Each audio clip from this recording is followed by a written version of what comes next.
Hello. Hi. Hello, hello. Hi, everyone. How are you doing today? Hello, Rainwater. Hi. Welcome in, welcome in. Yes, you do have a VIP badge. So I have a thing on my channel where I give VIP badges to firsts, and I think you were the first person to ever give me a shout out, and that's why I gave you one. So yeah, you've got a VIP badge. And hello, Eric. Hi. How are you doing today? Okay, so first of all, I am so sorry. My voice is like a little bit weird today, and I don't know why. I think it's just because it's quite early. I haven't like been talking enough, and now my voice is like bleh. So yeah, I apologize. I'm probably gonna have to mute myself for the next like hour or so to clear my throat or something. I hope you did not hear that. But yeah, so I apologize for that. But otherwise, I'm good. How are you all doing? So kind? No, no, no, no, no, no, no. Not kind. It's just, I don't know. I think it's cute. And I think that like, I don't know. I feel like support like that should be recognized because it means a lot to me. So yeah, I think it should be recognized. That's it. But yeah, hello, something stochastic. Okay, so the plan for today is that I have got work to get done, right? But I didn't want to do a Pomodoro session because we're going to be doing like an entire week of those for the suffrathon, which is now in like 2 weeks, which is terrifying. So my plan for the day is that one of the things that I have to get done is to write an entire research protocol and like IRB proposal. So a IRB proposal is for an ethics review board or like an institutional review board. We just call them ethics committees in the UK, but the kind of international term is IRB. So I need to get the whole protocol, which outlines exactly what we're doing in this study, and the whole ethics application done. Now, obviously, I can't do all of it on stream because if I do all of it on stream, it's going to be very well, there's going to be like personal information in it because you need to provide like emails and phone numbers and full names and stuff like that, which I obviously can't do. I can't do that. Excuse me for 1 second. Yeah, I can't do that. So, well, I mean, I'm pretty sure that this is going to be made public anyway, but you know, I'm not doing that. So my plan is that I'm going to write a vague overview of the study that we're doing as a protocol, which I can then go back and edit quite quickly. And then also I'm going to fill in the easy parts of the ethics application. And what I'm hoping is that people who have never like been involved in an IRB process before will at least get a little bit of, they'll learn something. I don't know. But I'm gonna try and talk through what I'm doing. If I'm like really in the zone, I can't promise that I'll be looking at chat super well. So I apologize in advance for that. You're ready? I'm glad you are because I'm not. Okay, right. I need to swap over to my little laptop setup. We're not using the Pomodoro timer today. Actually, should I use it? Maybe I should use it to remind myself to have a break. That might be helpful. I'm never ready. This is true. This is true. Stream is half an hour late because I was not ready. Oh dear. Wait. Did the sound alerts work? I did not hear it. Thank you for playing it. Thank you for playing Baka, one crafty nerd. Also, hello. Thank you for watching. Yeah, I didn't hear that. I don't know if any of you did. So I apologize if that's not working. I've historically had some issues with this freaking sound alert thing. Let me try and bring it up so I can actually see. I mean, actually, you know what? Let me just quickly redeem one of them. Yeah. Okay, I heard that. Wow, why is that so big? What the heck? That's very aggressive. What's going on? What's going on? Okay. Well, that was a thing. That was interesting. Thank you for calling me a backer. That is highly True, actually. So yes. Oh, you heard it. Okay. Weird. Why didn't I hear it? Very odd. I have my sound. Wait. I heard the nya, but I didn't hear the backer. You know what? I need to just sort out my entire setup at some point. I just need to destroy it and rebuild it because it's getting a bit of a mess. But yeah, breaks are needed. This is true. This is true. I should probably set a timer so that I do actually have breaks because I am terrible for doing it otherwise. So maybe we should do that. But I'm gonna have this hidden anyway. So I'm literally just doing this in Google Docs. And this is under, I've got like a Psydere Google Docs account, so hopefully I won't be doxxed during this, but this is a polite request. If you see something that could dox me on this stream, please just keep it to yourself. Just don't mention it. Just pretend it didn't happen. Because I'm probably aware of it. And I think it's pretty much a guarantee. So the correct term is reprovisioning. It's so true. Oh no. Oh. I need to reprovision my whole life. Didn't see anything? Good, good, good. Okay, okay. Hopefully you won't, because I think I've got it set up so that it's only gonna show these two tabs. And with this, I've already gone through and censored everything. Well, actually, I haven't even censored it. I haven't started doing it yet.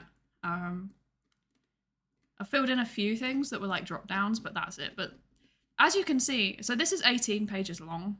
It's pretty big. I need to go through and fill this all in, but I think that's boring. So let's do that at the end.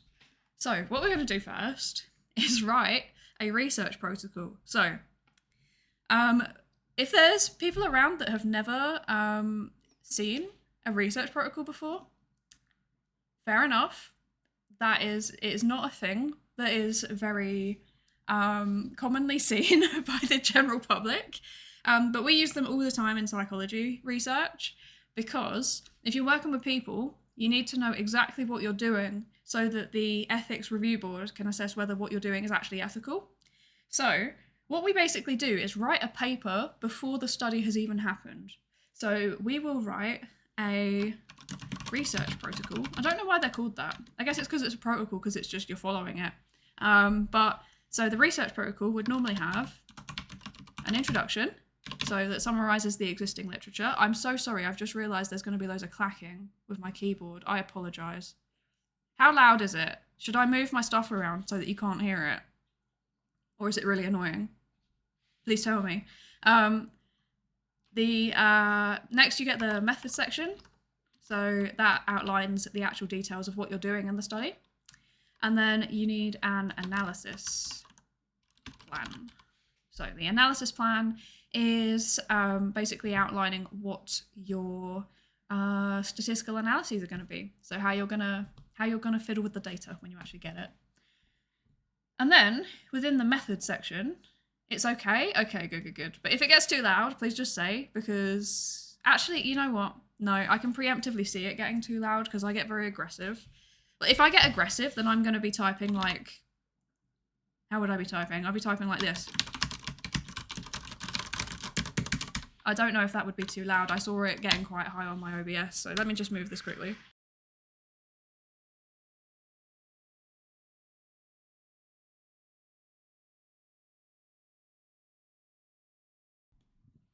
You like typing noises? Not everybody does, especially I've got a mechanical keyboard, so it could potentially get quite stressful. Okay, I've moved this around, so now my keyboard is behind my mic. Hopefully I can type around. Yeah, I think I can type around that. Okay, okay. Right, so within the method section, because we're working with people, there's going to be a participant section. And then there's also going to be a design section. And then you can have like a separate materials, but I like to merge it together into the procedure because I don't know, I just find it a bit more like nice and nicely formed. Okay, right. So first thing we got to do is make this a heading. So let's update heading 1. And then let's also update heading 2. There we go. Cool, cool, cool. Okay. And then now we can just go through and apply this. Heading 2. Heading 2. No, that's not heading 2. This one's heading 2. Yes. And then this needs to be like this. And update. There we go. We have like set formatting that we have to use in psychology, which is a bit annoying, but you know, I think this is actually meant to be heading. Okay, yeah, no, this is meant to be heading 1. We'll just get rid of introduction because we don't need it. This is heading 2. This is heading 2. This is heading 2. And this is heading 1. Okay, fixed it. Cool. Okay, at least we have a structure now. Okay, so the thing with the introduction is that I need to use literature to write what I need to say, which I don't necessarily have access to super easily while I'm streaming, but we can try and make a vague attempt at writing that, at least a structure, so that we know what we're building off. I'm so glad I don't have to write reports or papers for my job. I'd be dead every day. Yeah, it is. It can be pretty tiring. It can be pretty overwhelming. I'm not gonna lie. It is a very big part of my job. Because yeah, academic science is just basically like you do the thing and then you write the thing and then you write another thing so that you can do another thing. It's a lot. But luckily I quite enjoy it. So yeah, I think it's fine. Yeah, it works for me. If I was just doing like repetitive like wet lab work all day, that would stress me out more, to be honest. I'm fine with this. Okay, right. So this study that we're doing, lots of writing, that's all that matters, as long as you love it. Yeah, the only thing is at the minute, like because I'm doing my thesis and then I'm still doing my job as well, the excessive amount of writing is starting to be a bit much, but you know, it's fine. I'm making it work. I'm trying to crack on with stuff. So I'm trying to think what I can write in this introduction without making it very easily searchable online. I think what I should do is focus on the method rather than focusing on the topic. So basically the study that I'm writing this for, we are doing workshops with people so that we can listen to their input about a certain topic and then develop policy recommendations for it. So yeah, I'm not really sure what I can write about in the introduction. So let's come back to that. Design. Let's do the design. Okay, so we are doing... Oh, okay, thanks, Google Docs. So we are doing a quality... Oh. What? How did that happen? We're doing a qualitative... Oh, gosh, I have to spell qualitative now. Jeez. Qualitative design. Okay. And then we're doing workshops. And then after we've done the workshop, we are doing participatory development of our policy briefing. Cool. So the design in a psychology research proposal basically just tells you how you are doing your study. So if it's an experiment, you say, I'm doing an experiment, and here is what I'm changing in the experiment. If you are doing a survey and you're just measuring correlates, then you're saying, I'm doing a survey, and here is what I'm measuring to see what correlates. This is a qualitative project, which means that it is not using any kind of numbers. We're not assigning any kind of quantity to people's cognitions or beliefs or anything. We're literally just listening to what they have to say, and then we're analysing the data that they produce in the form of a transcript of the workshop, and then also any notes and things that they produce in the workshop. So in this, I need to say that it's qualitative design. I need to say how we're collecting the data, which is through the workshops, and then the key output, which is the policy briefing. The participatory part means that we are talking to the people in the workshop, and then any policy briefing that we develop, it's going to be with their input. Like, they're going to say, like, I want this to be in the policy briefing, or like, I think we need to make these changes, or this thing that you've added in, like, that sounds like a you thing, that's not what we need. So it's very much putting the people who are using the policies at the forefront of the research. What else do we need to write here? We need to write that the key... So we've got the key output, which is the policy briefing. We need to say how we're actually collecting data. So data collection through transcripts and notes from the workshop. There we go. And then feedback from participants will change the document. And then we need to say how we're actually analysing the data. Let me change that to policy document. Oh, whoopsie. There we go. Okay. I'm actually going to move this down here because I think that fits better like that. There we go. Okay. Okay, so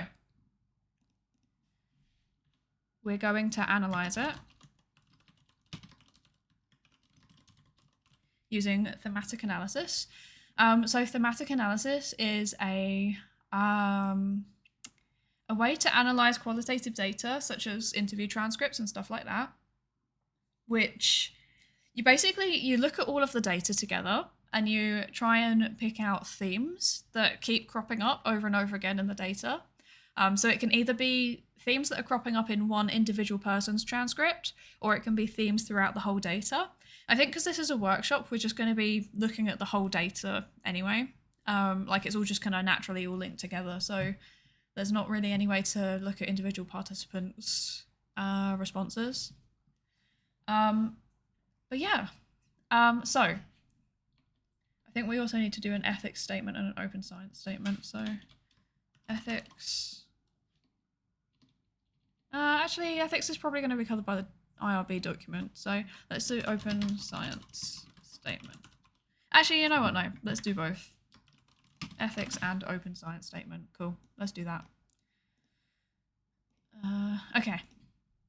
So the fact that we're bringing in participants to help with the policy document means that they are going to be like authors on the document, and this document's going to be released publicly.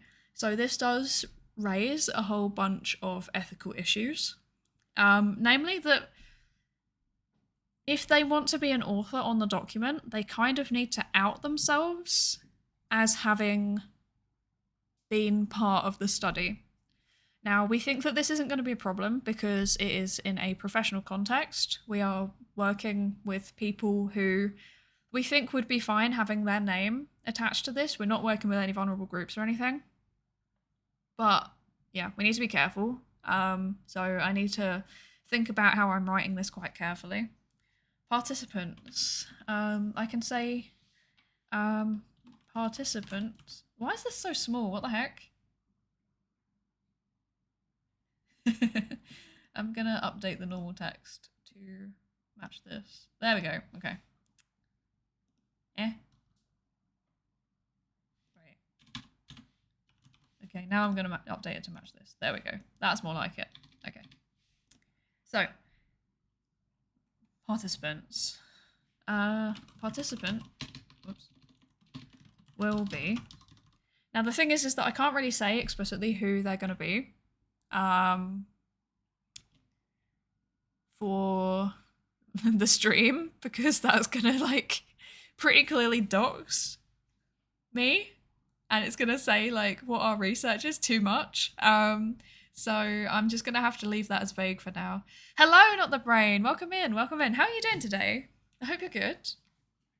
I'm writing a research proposal. And I'm already struggling because, like, I don't know how to match up things in a way that's not going to, you know, immediately make it clear who I am. And thank you for the follow, Earth6561. Thank you so much. Welcome in, welcome in. I hope you're enjoying the stream so far. Okay, right, participants. So we need to say who the participants are, which I can't do, which is annoying. And I need to say how many participants we're recruiting and how we're recruiting them. So sore today, but glad I'm not the one writing. Okay, first of all, why are you sore? Like, do you want to share that? I'm concerned. But yes, I am writing, and you're probably, yeah, it's probably, I don't imagine you envy me, especially since I have to power through so much of this so quickly. But yeah, I mean, it's fine. It's my job. I enjoy it. It's all good. Okay, right. So, number of participants. We want n, aiming for n of, I think we're wanting between 10 and 20 people. You don't need too many for qualitative research, because you're not trying to make anything generalizable. You're trying to tap a very specific population. So there's not really so much stress about generalization. Like, what you get from your qualitative research is just about those participants, and you can just outright say, like, other people would totally have different opinions. They would want different things like that, yeah. I started learning ice skating yesterday, and it was more painful than I expected. Wow, that's so cool. I tried to go ice skating once and I broke my arm, so I've never been again.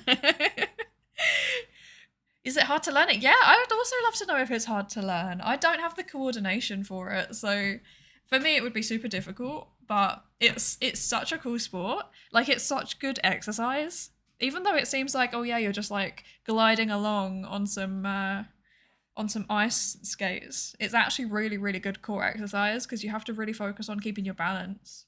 It's very, very cool. I really had to contain myself from making a dad joke after I said it's very cool. Okay. But yeah, tell us more about your ice skating. That's so cool. Okay, participants. So we're aiming for n of 10 to 20. Recruitment via online communities. That's all I can... Oh, and email lists. Actually, I can specify that, e.g. social media, email lists, Slack, workspaces. Cool, okay. We are not recruiting through those for no reason. We have targeted places we are going to recruit from, so yes. We know exactly how to recruit people. It's just a case of actually doing it, unfortunately. That's the difficult bit. Will participants be compensated for their time? I don't actually know. Will participants... Okay, I need to get... Check. Compensation for time. I need to check that with my PI. PI is a principal investigator. So it's the person who is in charge of the study. I am just a little gremlin that's getting things done. I'm not actually in charge. Hello, Tiny Toxic Tofu. How are you? You could give them cookies. Honestly, that would be very tempting, but it's online. I've just realised I need to specify that. Online workshops. Thank you. You've actually helped. That little comment has helped. Maybe I can give them virtual cookies. Or maybe I can ship out a pack of cookies. I think that in theory we should have the funding to give them a small payment for their time. But the participants in this study are going to be given the chance to get a publication, and they are a group of people that would be interested in that probably. So I think that that would be enough of compensation, but yeah, I need to check with my PI. Tofu helps, let's go. Yes, thank you. Yeah, I'm gonna like keep making like very. So the thing about writing a research protocol in general, my experience anyway, is that I make loads of oversights the first time that I do it, and then I come back and then I'm like, oh yes, this is missing, this is missing, this is missing. So I need to just get down like the draft, like the outline first, and then I'll come back and then I'll be like, oh yeah, wait a second. So things like the fact it's online is a very good example, actually. Okay, right, materials and procedure. So, procedure. So I haven't actually talked to my PI about specifically what we're doing with this. They've kind of just given me like blanket, like, you know, do whatever you think makes sense permission. So I think the plan would be to advertise online and let's see, sign-ups. Wait, what's the word for like when people sign up? Like take sign-ups? That sounds a bit weird. Oh well, I'll just write that for now. Sign-ups via, I think we're doing it through Zoom webinars or something. And then as part of registration, participants will sign a consent form. Explicitly asks whether they would like to be part of the participatory policy briefing. Made clear that this will identify them as a participant. Cool, okay. So, the way that I'm imagining this is that they sign up, they're doing this consent form, it's going to explicitly ask at the beginning, you know, do you want to be on this policy briefing or not? Are you interested in, you know, basically you lose your anonymity, but in return you get something that will help your career.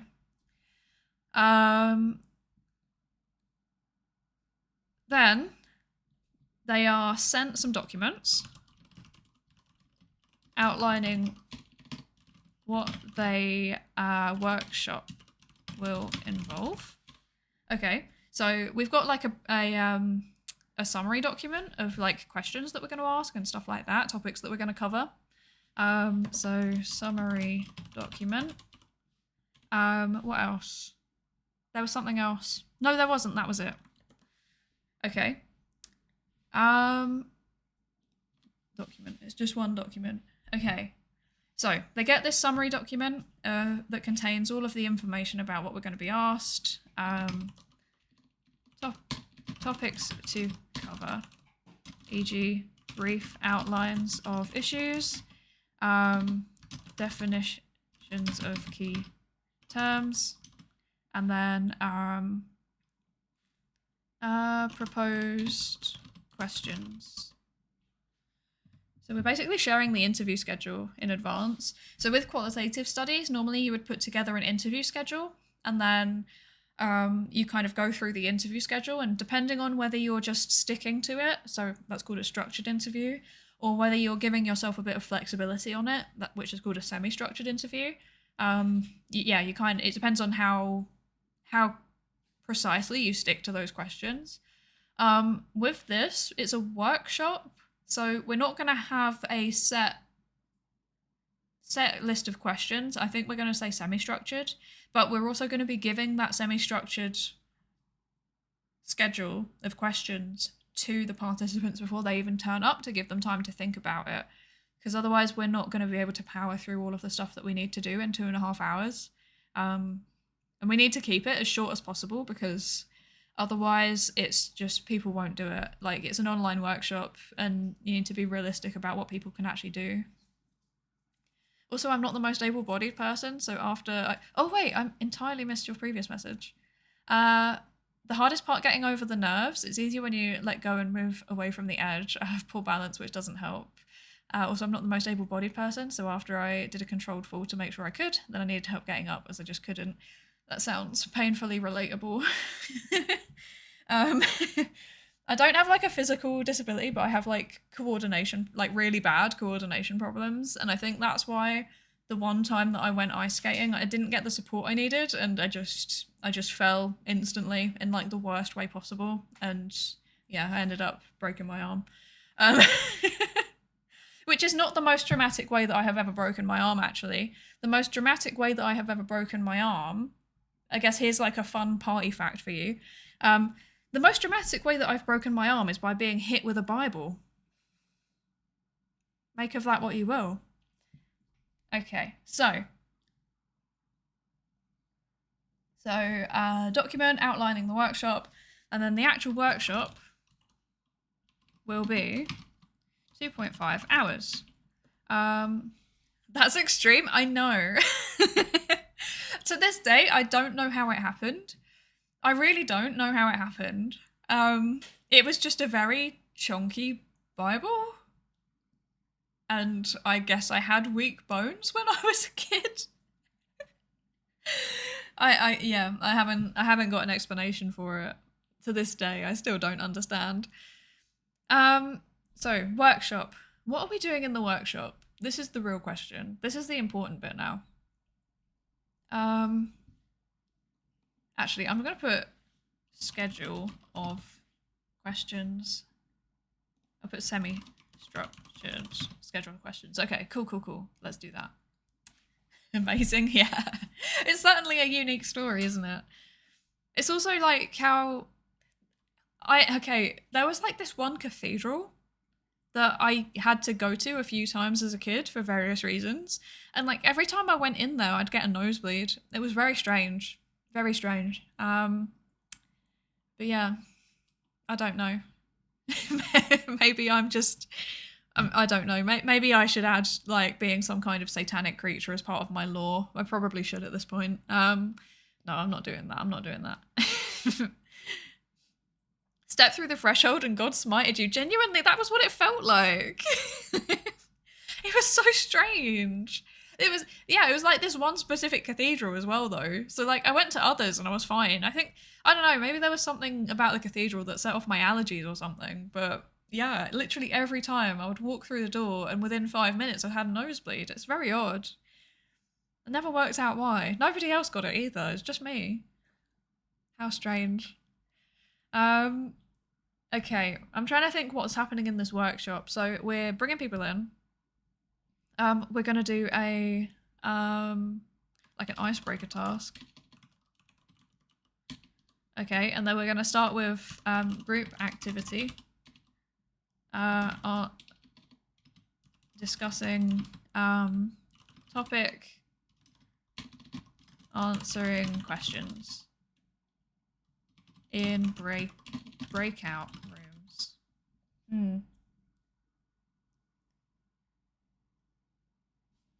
I think a different group's going to be doing different topics. I feel like there's something missing.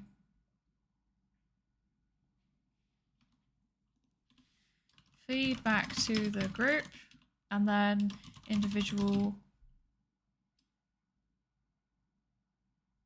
something. I think there's, no, I swear before the breakout room, oh my gosh, I've forgotten. Before the breakout rooms, there's meant to be some kind of group thing where people can just like put their initial thoughts. That's it. Okay, so whole workshop activity.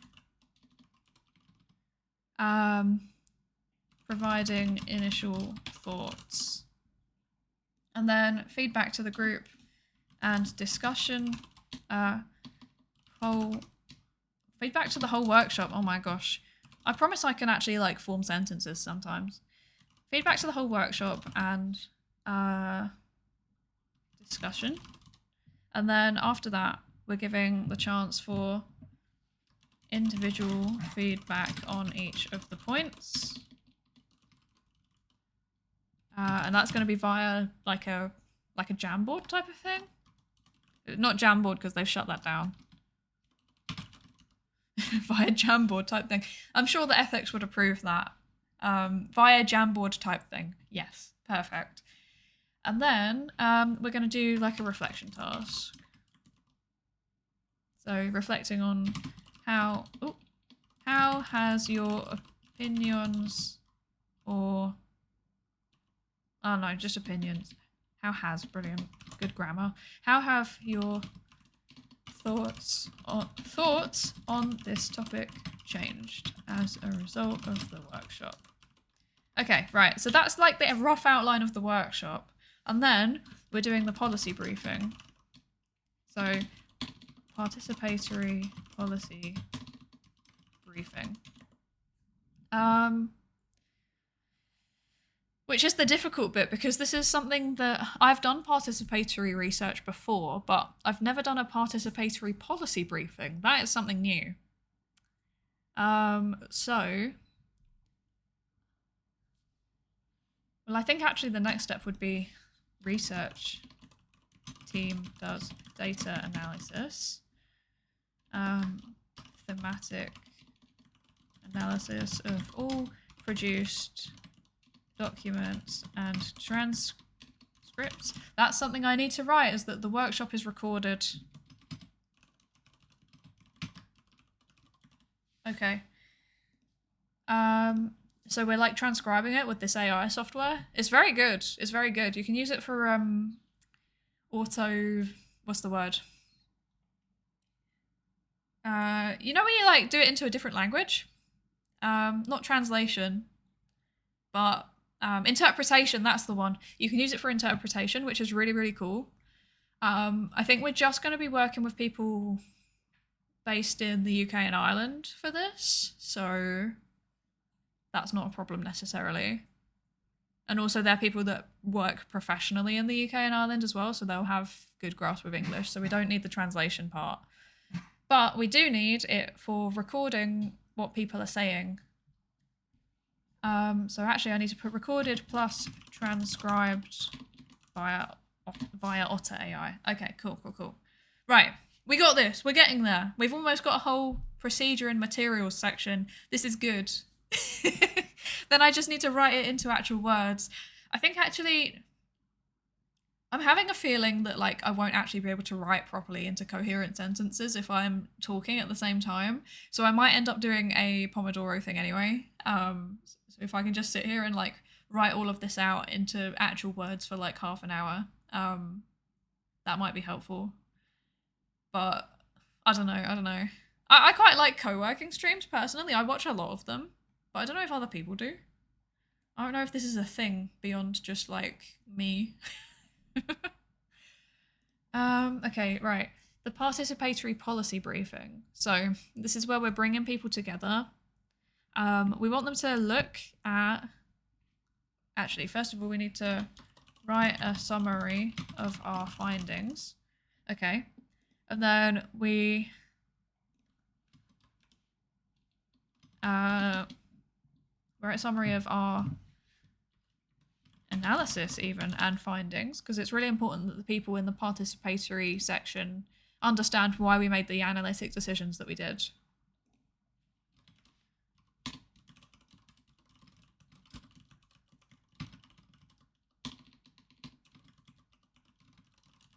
Cool, okay.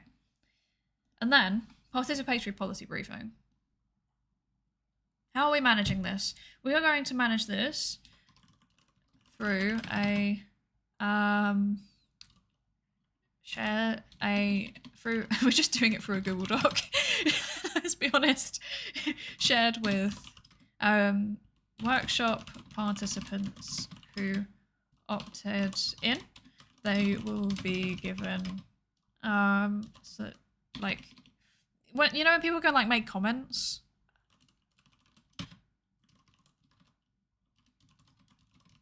Comments and suggested changes, but not direct edits to the analytic document. To the summary document. Cool. And then there's actually multiple Google Docs, I think. And then we will have, based on the analysis, we will provide initial policy recommendations Participants can make changes, can suggest changes as they see fit. Okay, cool. And then the final document, there'll be like, I'm thinking there'll be like a 2-week window to do this.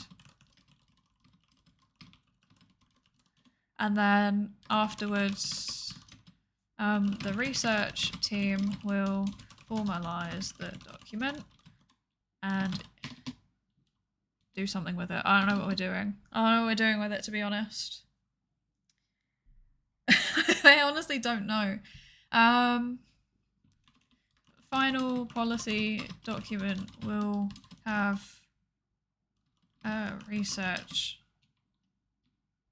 in-depth research output and short 2-page policy document. So that's going to be accessible policy document because people don't have a lot of time. Like, especially people that are making decisions about what's happening in their organization or what's happening at a national level even. They don't have much time. So policy documents need to be kept super short. But yeah, I think that's the summary of the procedure that we're doing, which is very cool, very exciting. I need to... Yeah. I need to think how I can write my introduction. Because I have no idea what to write. And then analysis plan. They can't really write that much because it's qualitative. So, yeah. I'm actually wondering whether there's even any point having a separate analysis plan because the analysis is kind of embedded in the procedure.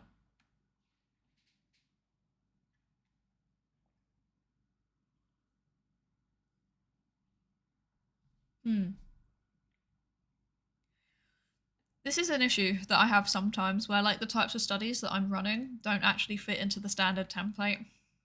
And it's like, well, the design and the materials and the procedure are best kind of all squished together. And then like with qualitative research, ideally you want to have an analysis plan like that as well. Like within the procedure, because like it's complicated. This is so confusing. Qualitative research feels like it isn't like proper science, and like loads of people say that, but like you have to be so thorough about how you document what you're doing that I don't really see how it can be anything other than that. Like the whole thing about qualitative research is that you're taking observations and then you are very meticulously documenting how you are analyzing them. And that feels like it's quite sciencey to me. But lots of people say otherwise, which is sad. Okay, let me have a look. How do actually, I'm just... You know what, actually? I'm gonna test something real quick. I'm gonna put this away. Ow. Pretend that didn't happen.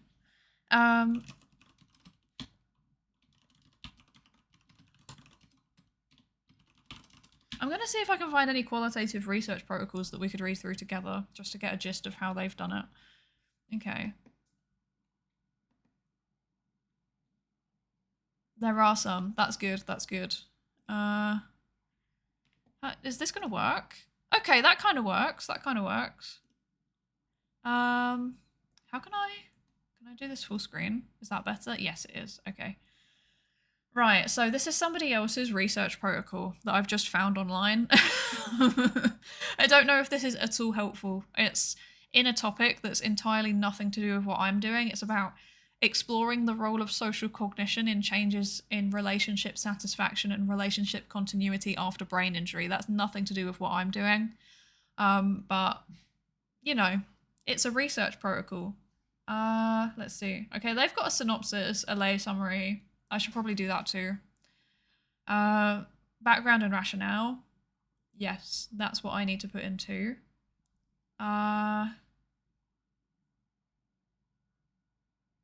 Okay, they've got a whole thing about participant identification that's separate.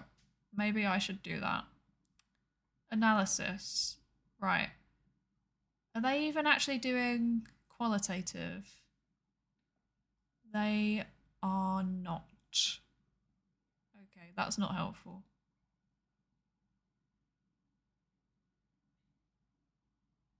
Wait, they haven't even said what they're... What? I'm confused. Yeah, no, they're... Okay, that's quantitative. Okay, that doesn't help me. How about this one? Okay, this one's for a workshop. That's more promising. That's more promising. Okay. Shout out to Professor Matthew Johnson. I have no idea who you are, but you've made your protocol public, and I appreciate that.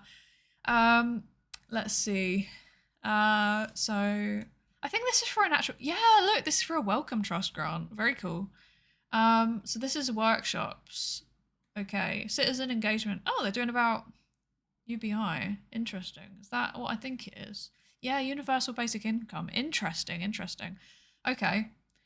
So they're saying we're going to do these kinds of workshops. Young people.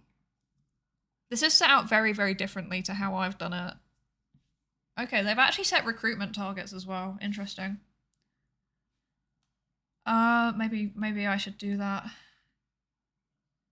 Representativeness. That's what they're aiming for. Okay. Workshop timetable. Okay, interesting, interesting. Draft UBI schemes.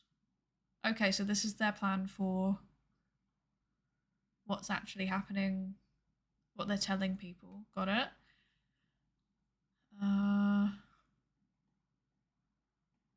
Workshop 2.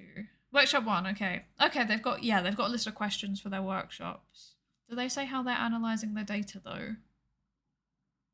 This is their actual survey now, what the heck? This isn't a workshop? Oh wait, okay, discussion guides. Am I missing something?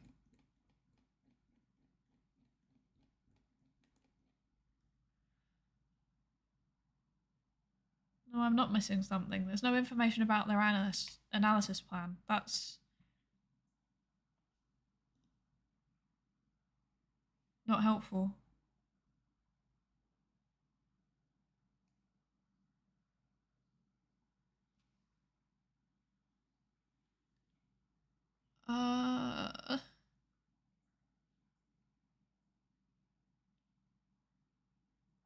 Recruitment targets.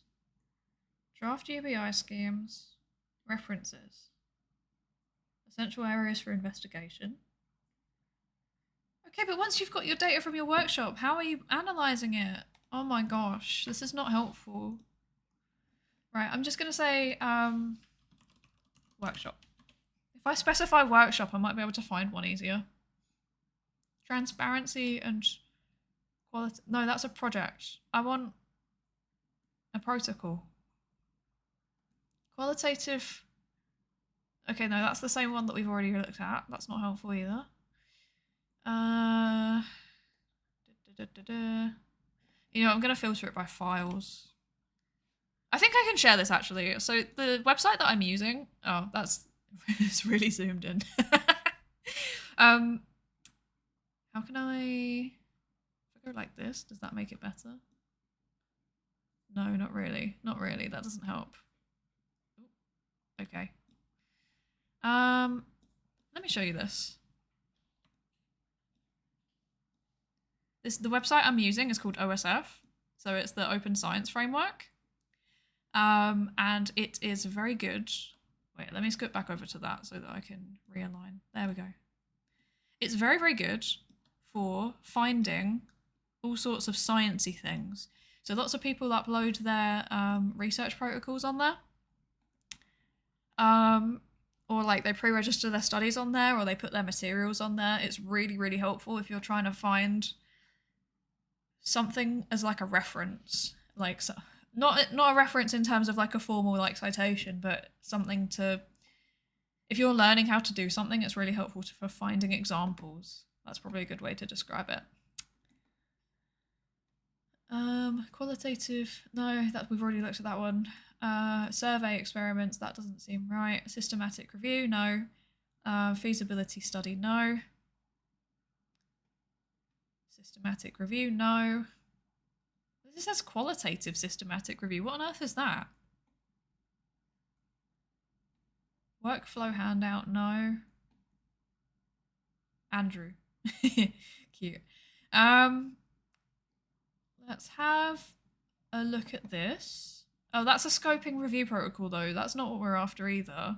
Systematic review. Can I filter this? Is there a way to get rid of systematic review? I don't want that.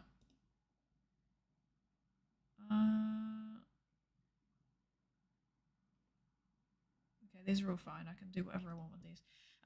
Okay.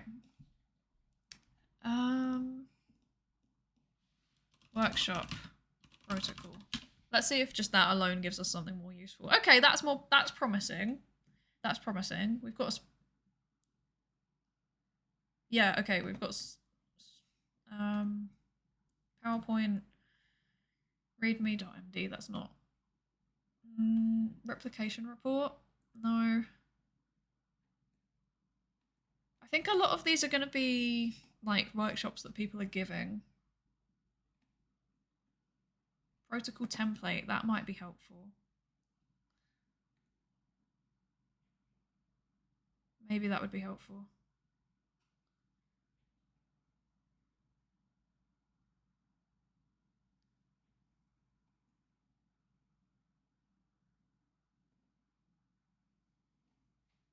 Is that? No, that's workshops and talks. I don't want workshops and talks. I want research protocol. Maybe if I specify research protocol. Hello, Mad Gab. Thank you for the posture check. Let me sit up straight. I was indeed shrimp necking.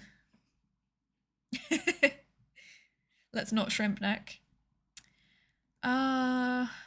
This isn't going as well as I hoped it would. I'm really struggling to find an actually relevant research protocol.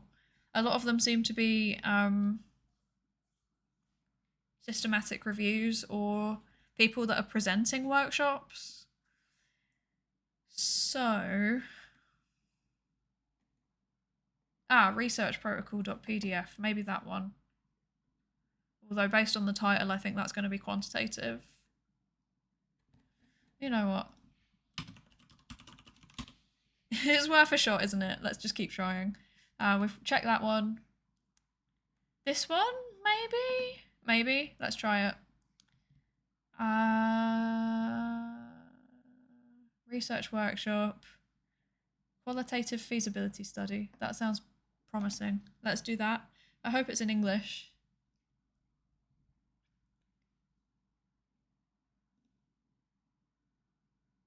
Okay, it is. Good.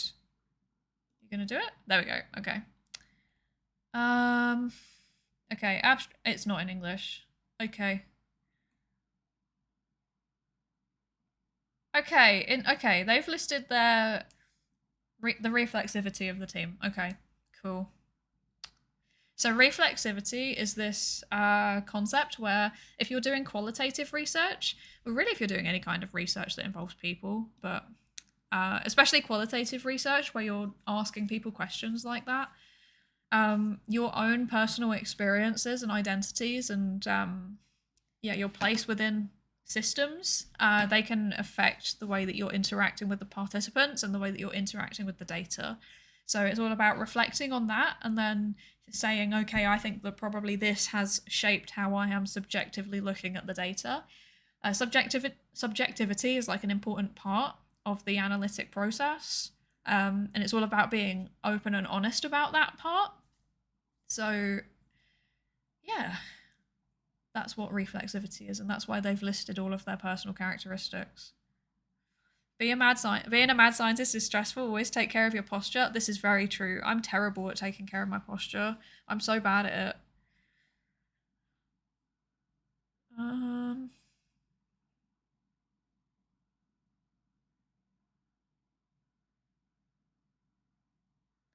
Because I get really absorbed into what I'm doing, and then I'm just like staring. I end up shrimp necking. It's terrible. It's terrible. Or like if I'm working on something for a really long time. Okay, so I think that these people have explained their analytic plans as part of their method section. Yeah, that's what that looks like to me. So that's interesting. That's the same one.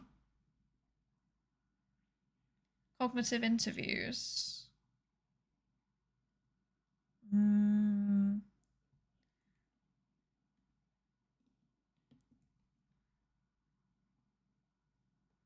Okay, they've not even got an introduction. Cool. They're just talking in detail about the procedure.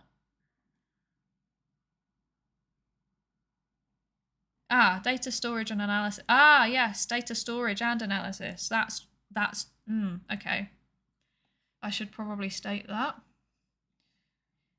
The analysis process is dependent on.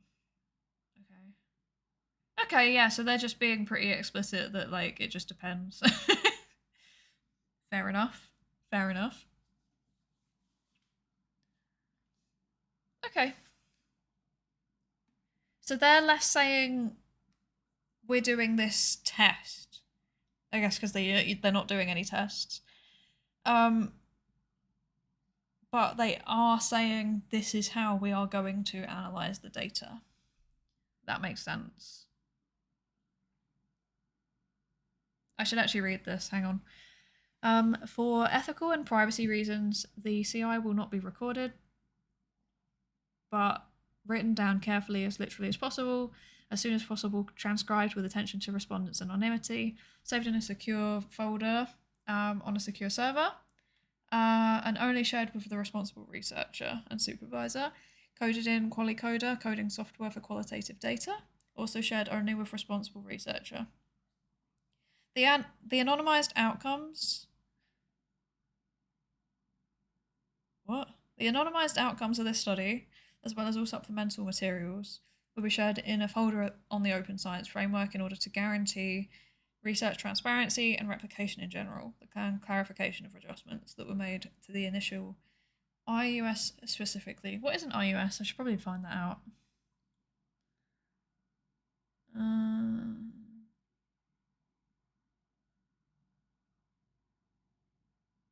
I don't know. Personal notes and anything signed will be eliminated via a shredder. I love that. Eliminated via a shredder. That's such a cool way to describe it. As the analysis process is dependent on the nature and quality of participants' feedback, cognitive interviewing techniques and dynamics, it's not possible to foresee and disclose exhaustive criteria.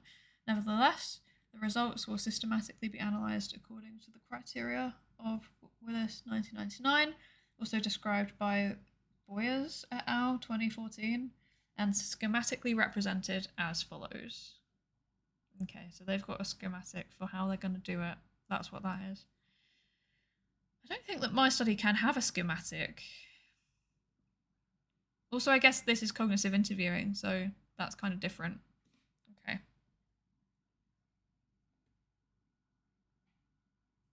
So, okay. So I think I know what I need to write now.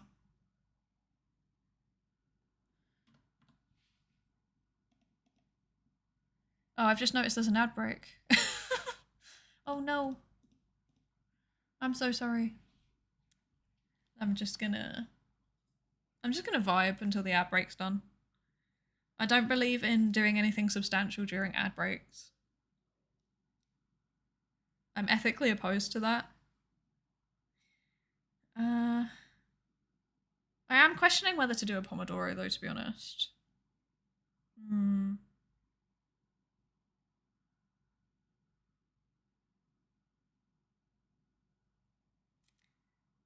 It's a very good question, I think. Let me drink some of my tea.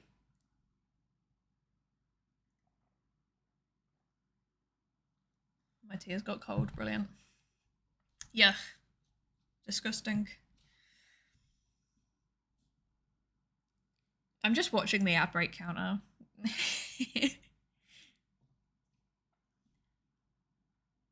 Hello, I think we're back from the ad break now. I make a point of not doing anything substantial during the ad break, because I don't like it. Yeah. Unfortunately, they are enforced upon me. I can turn them off, but it's highly recommended to not. So I just put up with them and then do nothing useful. So what I learned from reading that research protocol just then was that I need to basically go through and outline. You can't even see where I am at the bottom here. I need to outline how the analysis is going to be done. So in this case, that means that I need to say that we're doing thematic analysis, and then I need to go through the steps to explain what the analysis, as in I need to say what the steps of the analysis are going to be. And then it seems like I also need to put in a reflexivity / positionality statement, which basically says like, we are the research team and we have these characteristics and they could influence our analysis of the data in these ways. So I guess I will try and think of that. Hello, Nightmind. How are you doing today? Welcome in, welcome in. I am writing a research protocol for a study that I have to do. And I've managed to get through the methods section. Some of it I can't write because I can't write it on stream. So yeah, but trying to get through it. Head hurty, so I'm on radio mode. Oh no. I hope your head feels better soon. Headaches and like migraines, they are the worst. I do not envy that. Okay, right. Analysis plan. Trying to think what would be the steps for this analysis. So first things first, we need everything transcribed. Okay, so transcription and how would I describe it? The documents already exist. Like the documents would already exist, but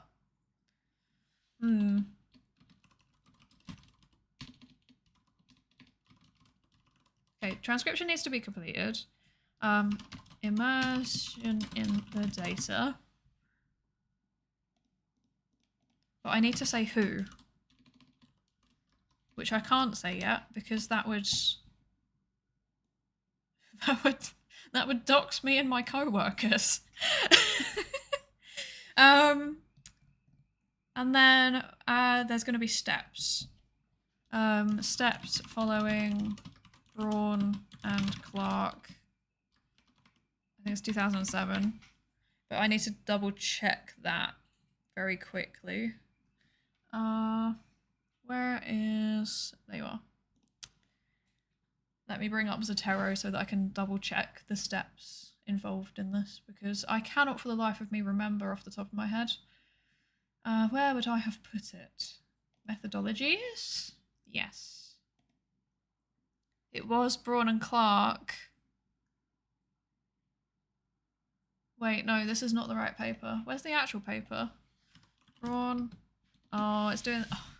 Zotero is like a paper management system. It's really, really cool. You can put all of the papers that you need to use or read or you just want to store for future reference into it and then like manage it in folders. The only thing that I find annoying about it, you can also have like RSS feeds for journals to tell you when you're getting new papers in. But the thing is that if it needs to update the RSS feeds, then like you can't use the search function for some reason because it like refreshes everything instead of just the RSS feeds. And I don't understand why it does that. It's really annoying. So I have to like sit here and wait for like 3 minutes while Zotero finishes refreshing and then I can actually search. I wonder if it's working now. It's not too bad, but it makes me feel drowsy. Oh. That is actually kind of relatable, but I slept a lot last night, so I'm not feeling drowsy today. I was feeling so drowsy previously. I don't know. There's something, I think there's something like a bit off with me at the minute because I'm just tired all the time. I don't know if it's just me writing my thesis or what, but yeah, very tired all the time at the minute, but it's okay. I'm functioning, so it's all good. I need to turn this off very quickly so that I can find the paper I'm after. Braun and Clark thematic analysis. Why isn't this in my Zotero? This is very disturbing. Which one is it?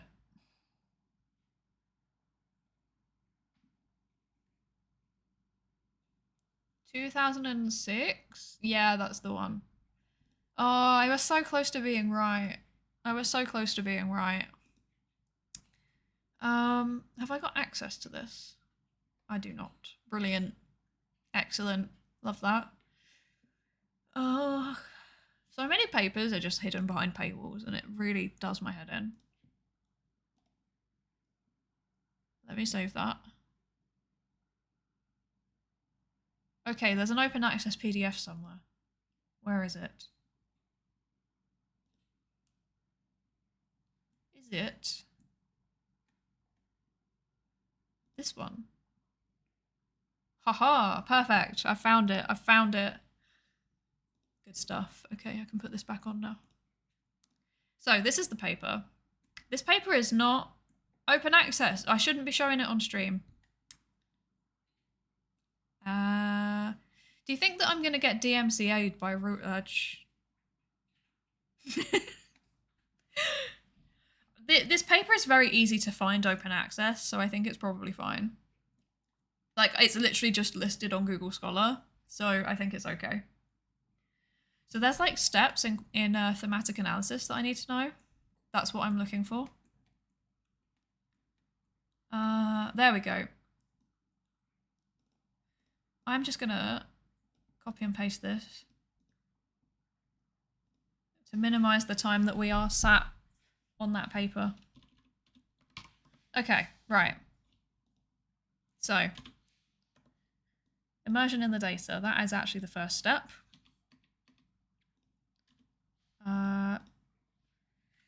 Generating initial codes. Searching for themes.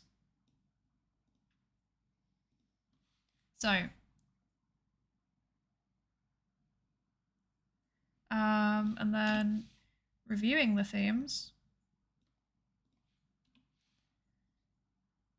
Defining and naming themes. And finally, producing the report. I think producing the report I can probably just get rid of.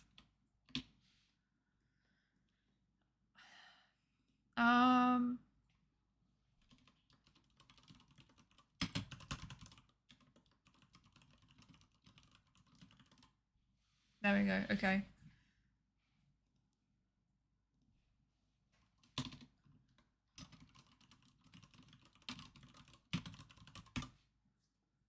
Yeah, okay. I think that's roughly the analysis plan. I'm trying to think. We definitely need reflexivity in here somewhere. And we also need research aims. And then I need to pop that, have some bullet points there. Okay.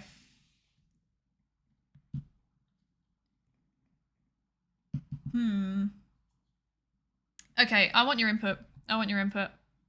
Let me turn this off so that I can come and do a poll. I don't know why I'm turning it off. It's not like my Twitch dashboard is particularly confidential, but I don't know. It's kind of weird, kind of embarrassing. Okay, right. I'm gonna ask you. Should we do a Pomodoro session so that I can write up the plan? Oh, it's too long. Okay, right, I'm just gonna do, should we do a Pomodoro session? Yes or no? Okay, so here's my suggestion. Let me bring this back up so you can see what I'm talking about. Here's my suggestion. Right now, I have got this mess.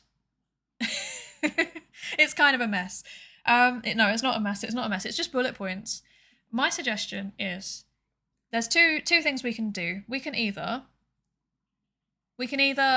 do a Pomodoro session of like 45 minutes so that I can sit here and write up as much of this into actual sentences as possible. Or we can just move over to the ethics form. So that you can see how I do the ethics form, and then like once we're done going over the ethics form for the first time, then I will, end the stream, and then we can I can go away and fill in all of the bits that I need to do off stream. So, or actually I could do both, couldn't I? I could do both. We can just decide the order. Okay. That was probably confusing. Allow me to explain again. So we can let me set up the poll first.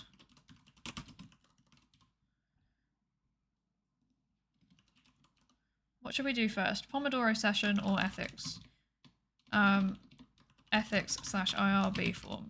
IRB form. Okay, I'll set the duration of this for 3 minutes so that I can kind of talk at the same time. So, what I'm asking is, should we do a Pomodoro session of 45 minutes where, we sit and quietly work and I'm not on the mic and I can just focus on writing out all of these bullet points into actual sentences, and then I will come back and describe what I have done?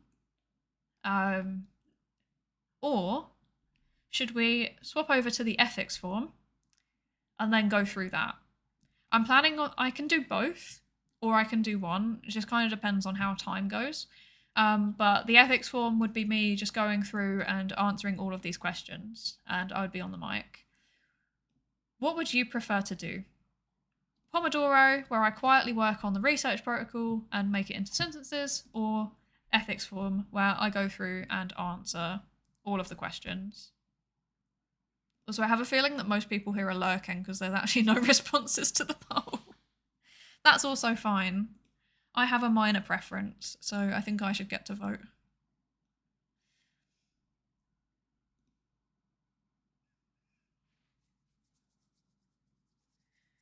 But yeah.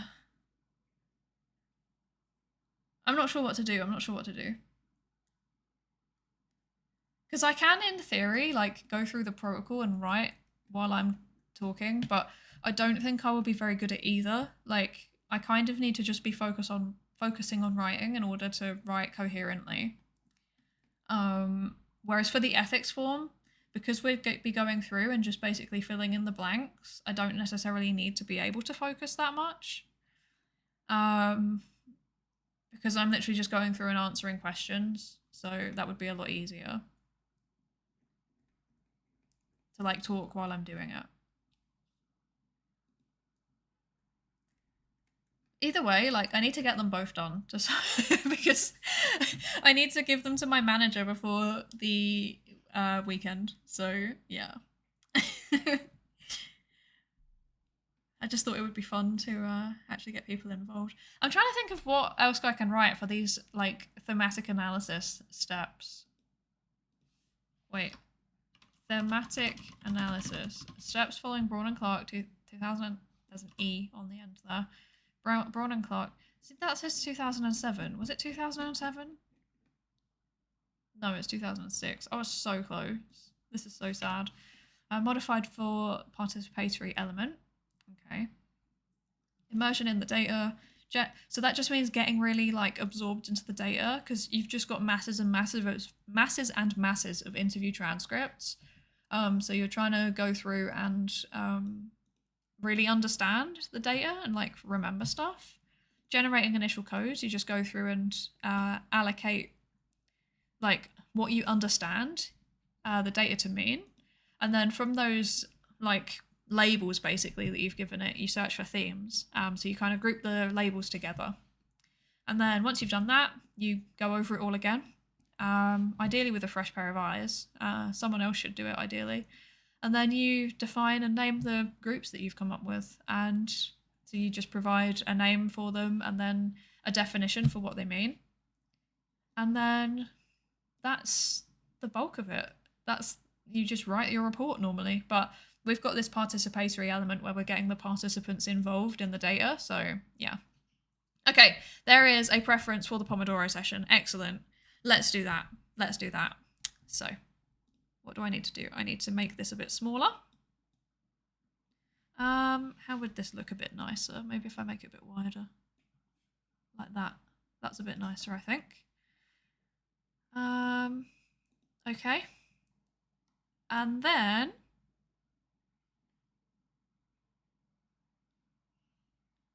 I can set the timer. So I'm thinking 45 minutes would probably be enough. Also, it would give my throat a break, to be honest, which is very much appreciated. But yeah, okay, let's do that then. Do I remember what my timer is? I'll do 50 because I want to get up and like walk around very briefly and have a break. And maybe get some more tea. I don't know. I haven't decided, but yeah, let's do that. Cool.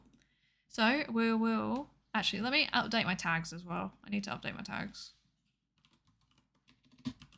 Pomodoro, add tag. Oh, I've got. Oh, no, okay, that's too many. That's too many. I don't really want to remove any of those. Okay. Let's do Pomodoro. Where should I do it? I'll do it here. Pomodoro 45, 15? 15-minute break? Let's do that. And then which tag can I get rid of? Let's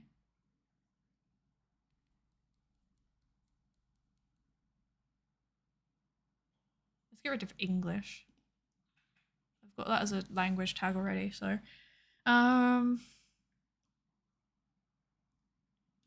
Pomodoro. Cool. There's that. That's updated now. Cool, cool, cool. And then I will start the timer. And yeah, I guess I'll see you all in 50 minutes. So yeah, work hard. Gan bate. Yeah, I'll try and get as much of this written out as I can. See ya.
Hello. Oh wait, hang on. I've just realised I am. Wait, I moved my microphone. 1 second.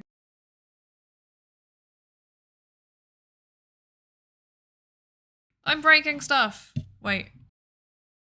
Okay, it's good. It's good. It's good. We're good. We're good. We're good. Okay. Hello. Welcome back, everybody. Hello. I know I said hello to Lux Slurks and Miguel in chat, but hello, both of you. Welcome in. Thank you for joining us. And hello, Grim. Hello. How are you doing today? How are you doing? You figured you'd wait for the timer to go off so you didn't distract me. Thank you. That's really helpful. Thank you so much. Yeah, I was like just writing basically. Actually, wait, I need to turn my. There we go. That's off now. I was just writing. So earlier I drafted out a research proposal.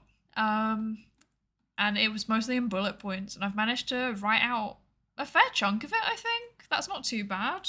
Could have done better, I think, but I did spend a bit of time going over there's like ethics and open science things that I needed to think about. So I needed to do that. I think this can be its own heading. There we go. Cool. But yeah, I think I've got good vibes. I think I will finish this today, actually. I'm fairly happy with how this is going. So yeah, how are you? How are you? What have you been up to? I'm getting a little bit worried. I'm not gonna lie, because I need to finish the first draft of this before the end of the day. And like you can see, there's loads of red bits. They're things that I either need to clarify with my like the principal investigator, the person who's like overseeing the study, or they're things that I need to add in after the stream because I can't be too specific about the actual group of people that we're working with, because then it's going to be really obvious who I am, I think. Like, you'll be able to find it, no problem. What Pomodoro intervals do you do? So that one was 50 minutes. Actually, I should start the... I don't know if I want to do another Pomodoro. I'm not sure, because I need to go through this ethics document too, the ethics application. And I kind of want to do that while I'm talking, so that I can explain my thinking behind it, because I feel like that might be helpful for some people. I don't know though. What do you think? What do you think? Should I just do another Pomodoro session after this? I kind of want to go get lunch as well at 12, so I'd need to be wrapped up. Yeah, I'd have about 50 minutes, so... But yeah, normally I do either 50, 10 or 45, 15. So 45 minutes of work and 15 minutes of break. I personally find it interesting if you walked us through your thoughts on the ethics bit. Okay, cool. I can do that. I can do that. That's very good. I can do that. Yeah, to be honest, the ethics bit is... if I'm just sat here doing it, I find it really, really boring. So, yeah. British people having lunch at 12. Okay, it's not me, okay? I wouldn't naturally have lunch at 12. It's Husbando Mod. He has lunch at 12.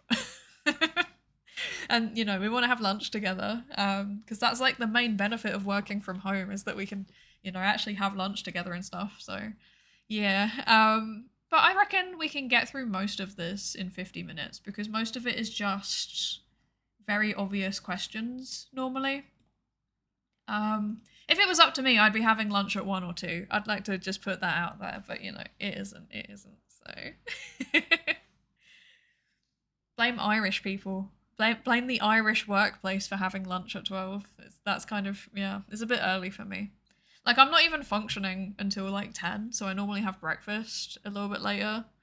And then I'm like, obviously I don't want lunch at 12. That's like 2 hours after I've had breakfast. Seems a bit excessive to me. But yeah, let's go through the ethics application. With the protocol, I basically just need to keep writing out stuff. Like, the VOD's gonna be there, so if you're interested, you can go back and like watch me power through all of this.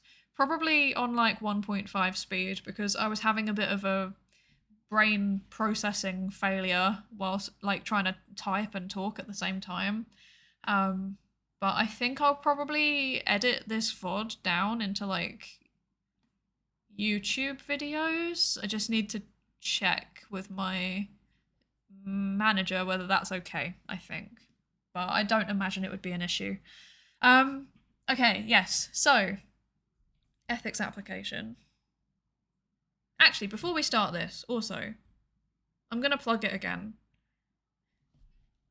Let me close this real quick. I'm going to plug it again. You're probably all getting sick of me plugging this. But in about 2 weeks, 2 weeks? Maybe less than 2 weeks now, I am going to be doing a sufferathon. I'm too like technologically broken to work out how to do the like subathon thing where I like things add onto the timer. So I'm just like giving the whole week. Like I've just booked the whole week as like quote unquote writing retreat. Because that's kind of what it is. But let me hang on. Let me suggest sufferathon. One day I'll be able to like write and talk at the same time. There's that. Let me pin that somehow. How do I do things? I don't know how to do things. There we go. Pin. End of stream. There we go. See, look, I am a functional being. I've also just noticed I'm getting mixed messages from Twitch about when the next ad's going to be. My ads manager is saying 33 seconds and Twitch is not telling me that there's ads. So if there's ads, I'm very, very sorry. There shouldn't be. Yeah. It does this to me a lot. So, yes, in about a week and a bit, I think, maybe, or 2 weeks, something like that, I'm going to be doing a sufferathon, which is basically, I'm going to just be working on my thesis on stream for a whole week straight. But I'm going to be doing Pomodoro sessions every day. And when we get to specific goals, so either follower goals or sub goals or whatever, I'm mostly focusing on follower goals, to be honest, because I feel like I'm too small to like do a proper subathon.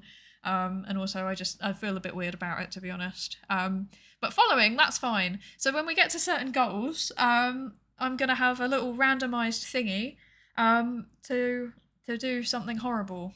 And as a little bit of a teaser, some of the things that have already been, excuse you, as a bit of a teaser, some of the things that have already been submitted are, for example, eat spicy noodles, do an R coding stream,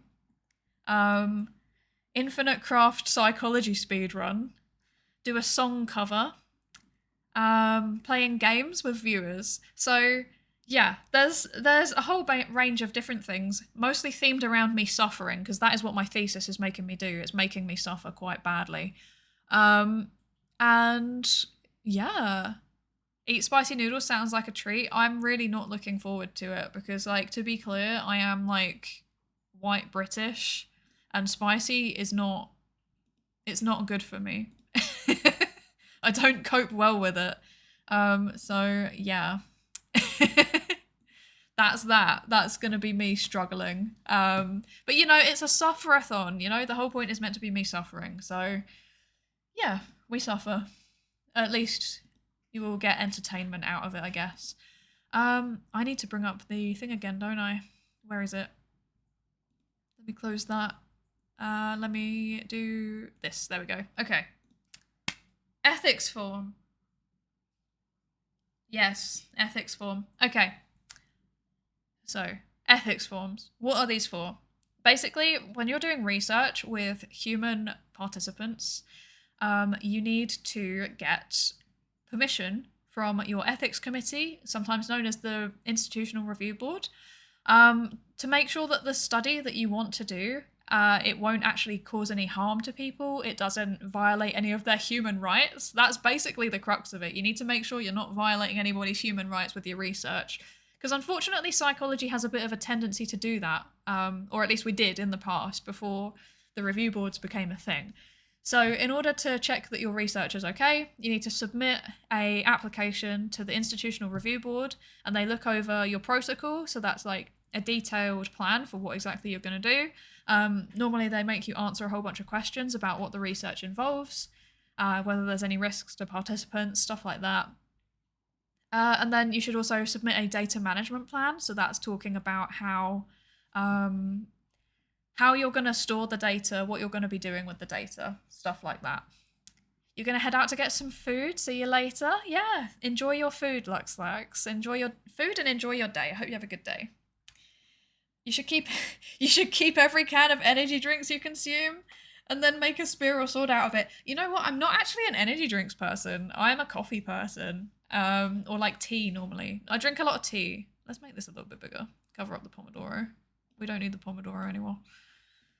But yeah, no, I'm a tea and coffee person. I will probably be consuming a lot of coffee though. But yeah, I think for the sufferathon, I'm planning on basically working like 9 till 4 at least every day. It might be a bit longer. Depends how I feel, because sometimes I wake up in the morning and I'm like, I just need a few extra, like I need like 2 hours to just become a functional being. But yeah, it also partially depends on Husbando Mod, because his job, sometimes he gets like random calls out of nowhere, so I might have to push back the breaks every now and then if he's on a call. But yeah, we'll work it out. Those pesky human rights always getting in the way. So true. If only we could research whatever we want and then we could make rapid scientific advances even though they cause damage. To be clear, I do not advocate for that. Ethics getting in the way of science. So true.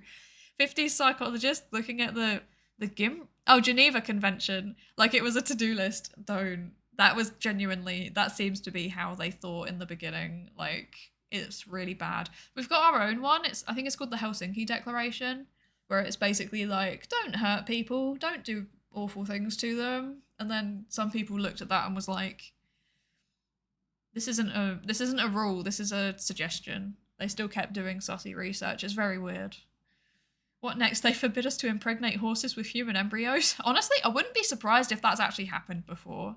That seems like the kind of thing that biologists would do. That wouldn't be psychologists, though. We're more interested in, like, forcing people to look at pictures and then seeing how they respond. Unfortunately, sometimes, yes, pictures of horses. I have actually known of a researcher who got approved to do that. Make of that what you will. Given you're British, you probably have tea plumbing as your drinking water supply. True. Yes, actually. Very, very true. When I was younger, I didn't understand what was the issue with doing unethical stuff if people agree and get money, and then I grew up and started working, and damn, money is tough. Yeah, that's the thing, is that the other thing is, like, scientists are, whether we want to be or not, like, in terms of how society views us, we're kind of in a position of power. So, like, we can, if we want to, we can convince people to do things that they really shouldn't be doing, especially if we give them money for it. So really, that's the main driver of ethics, is like understanding where we're coming from a kind of power dynamics perspective. And then, you know, are we coercing our participants into doing anything?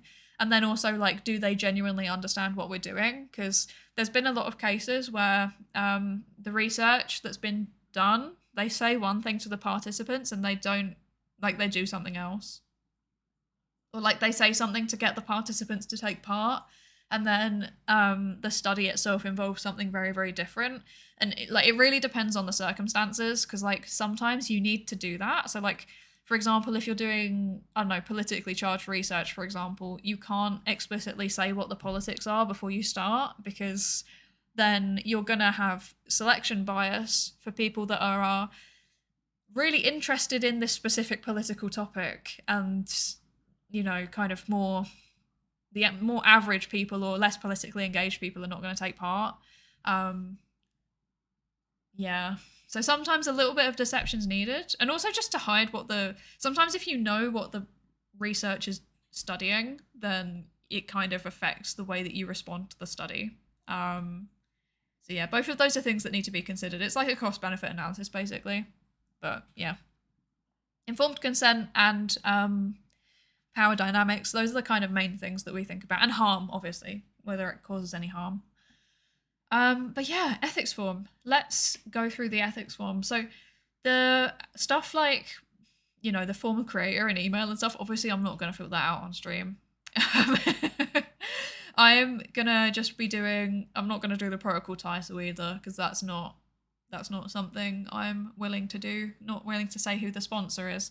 But the actual details about the study, what I've written in the protocol so far, I can put that in.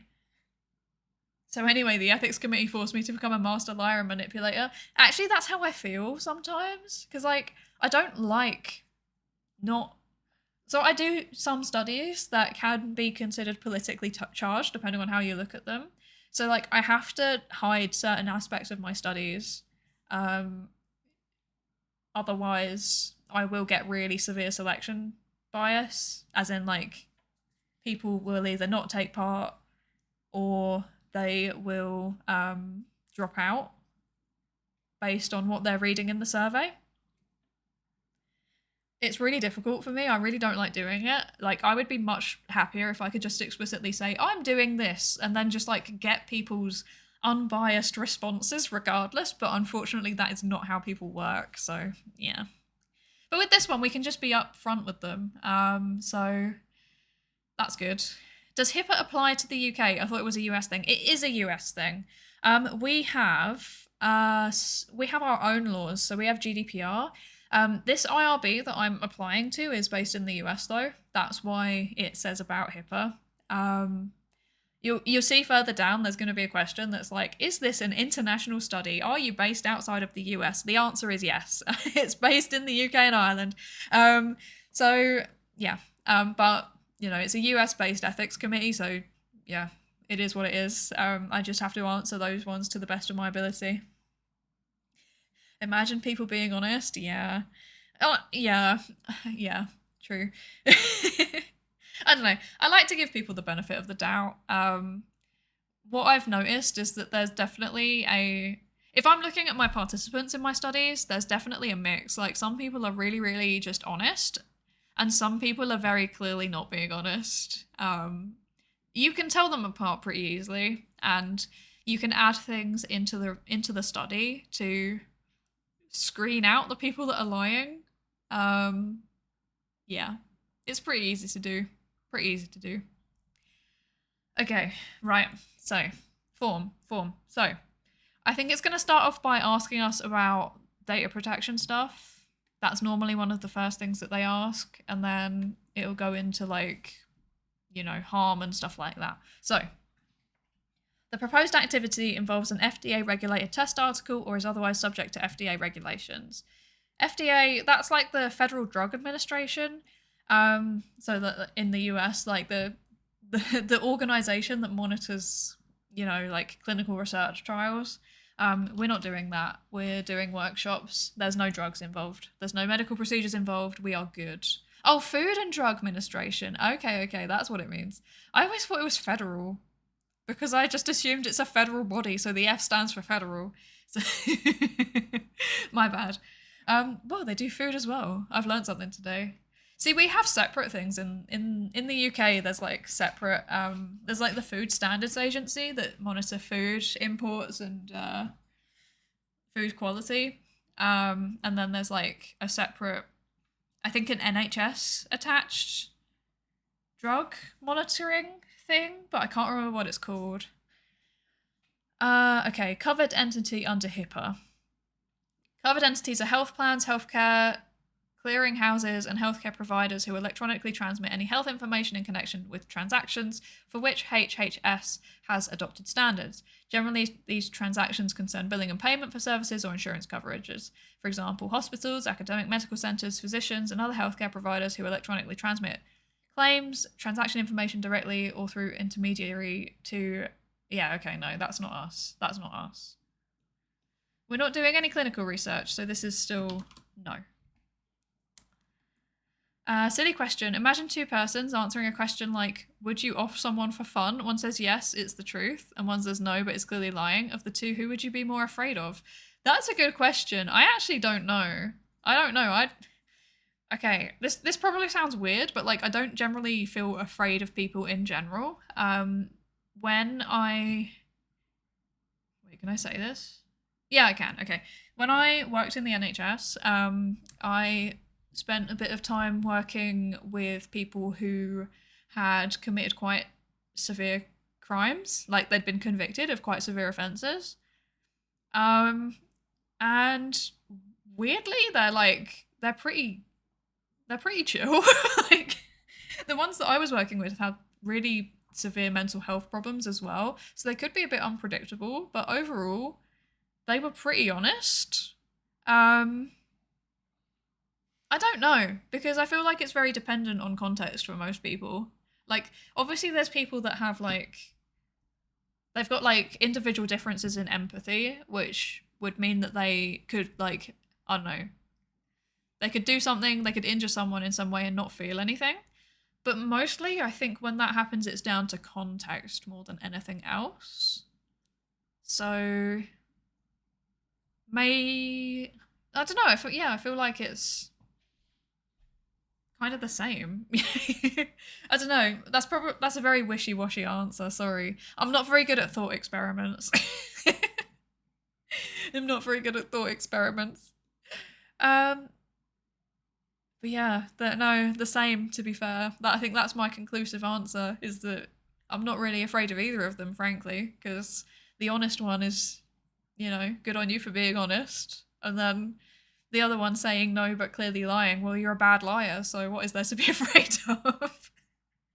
I can tell what you're both thinking anyway.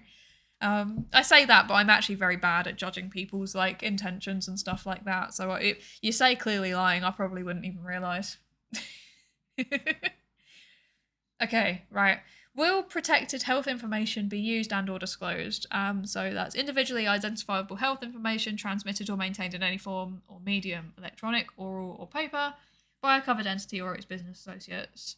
We're not doing anything health related, so that's still no. I've put review type exemption because we've got no for all of these. So that just means that we don't need to go through the like proper medical information stuff, because there is no medical information. I'm going to put focus groups. We're not doing surveys, but I need to check that. Hello, M0. How are you? You were out touching grass? Oh, disgusting. Disgusting. That's okay. That's okay. I'm glad you were touching grass, actually. This is good. I'm glad at least someone does. Also, I've just realised I'm like peeking out my microphone really badly. I'm so sorry if I'm too loud. Let me know if it's too bad and I'll turn myself down. Vulnerable subjects. No, we don't have vulnerable subjects because we are working with professionals who do this stuff as a job. Volume's fine? Perfect. Number of subjects. We don't have a set number. The workshop, we're expecting it could be up to 30, but I don't think it will be, because we're not giving people very much notice on it. So I'll put between 10 to 30. Oh, M0, would you like context about what we're doing? So I have written a research protocol earlier in the stream. So it's basically just a summary of a study that I need to run. So I powered out some bullet points and explained what I was thinking behind the bullet points at the beginning. And then we did a Pomodoro session where I started writing it up into actual words. I've written up maybe half of it, and then I've still got another half to write up. But yeah, it was very painful. Because my manager has asked to like have it done ready for the weekend. So yeah, I need to finish it today. And it's like an entire study, and like this study has been in the back of my mind for months, but I'm working at the last minute because of course I am. Sounds entertaining? Yeah. I'm hoping that like seeing somebody do it is actually helpful though, because like writing a research protocol, when I was looking, there's really just not that much. There's not really that much information out there about how to do it. So my plan is that I'm gonna, well, eventually when I get the time, I'm gonna probably split this VOD into two. So I mean, I'll upload it in full to the VODs channel, but like I'll split it into like the protocol part and the ethics part, and then edit it down and kind of have it as like a mini workshop on the main YouTube channel, I think. I just need to double check with my manager that that's okay. I don't know why I keep saying that. I know it's okay because this is going to be made public anyway, but yeah. Can I make you a silly mock trial suggestion? Yes, of course, of course. Okay. I'll keep working through this while you type out your suggestion. So upload study protocol. So that's this thing. It's not finished yet, and also I can't upload because this is just a Google Doc that I've copied and pasted the form into. We don't have vulnerable subjects. They're all people that are working professionals. They're doing their thing, and this can reasonably be considered an extension of their professional activities, which is why we can get an exemption. That's why we don't need the full review. We're not working with vulnerable people, so it's people that are fully able to consent and they understand what's going on, and this is probably the kind of work that they'd be doing in their day-to-day life anyway. So yeah. Does the research involve the recruitment of subjects for participation? Yes, it does. We're recruiting people online. I'm not doing this. And then, yeah, there's like a human subject research training thing. We don't need to do that. It's not clinical research. Okay. Describe available emergency equipment and medications. This is not applicable because we're not using any medications. We're not using any equipment. We're just doing a Zoom thing. Is subject selection equitable? I.e., are the recruitment and enrollment procedures, inclusion, exclusion criteria, amount and timing of payments appropriate? Yes. I don't know if I have to explain this in detail, but yeah, like we're just advertising it. So I'll say like the study is being advertised. Oh, the study will be even. The study will be advertised openly in professional communication channels. Anyone who has access to these channels is eligible to take part. There we go. Cool. Okay. 2 groups of people fill out self-promoting documents, one in the form of a CV, the other designed to look like a D&D character sheet. Measure honesty, positivity, thoroughness, and time taken. That's such an interesting idea. Yeah, because like the CV, like writing a CV, doing any kind of like employability stuff, it comes with so much baggage. There's so much context. Like you really do have to like over promote yourself. Like when I'm writing a CV, I sit there and I'm like, oh yes, I've got intermediate knowledge of R, and I'm like, it's like a coding language. Like I don't know if I do. Like I can Google stuff and pull together a script, you know. But like if I was doing a D&D character sheet, I mean I wouldn't even think about stuff like that. But yeah, maybe I'd be a bit more honest about like my character traits. That's really interesting. Study finds a D&D character sheet is more likely to land you a job. Imagine how much more fun it would be though if you could apply for jobs like that. The best job application I ever did basically just said like, okay, we want a normal CV, sure, but what your cover, no, what is it called? Not cover sheet.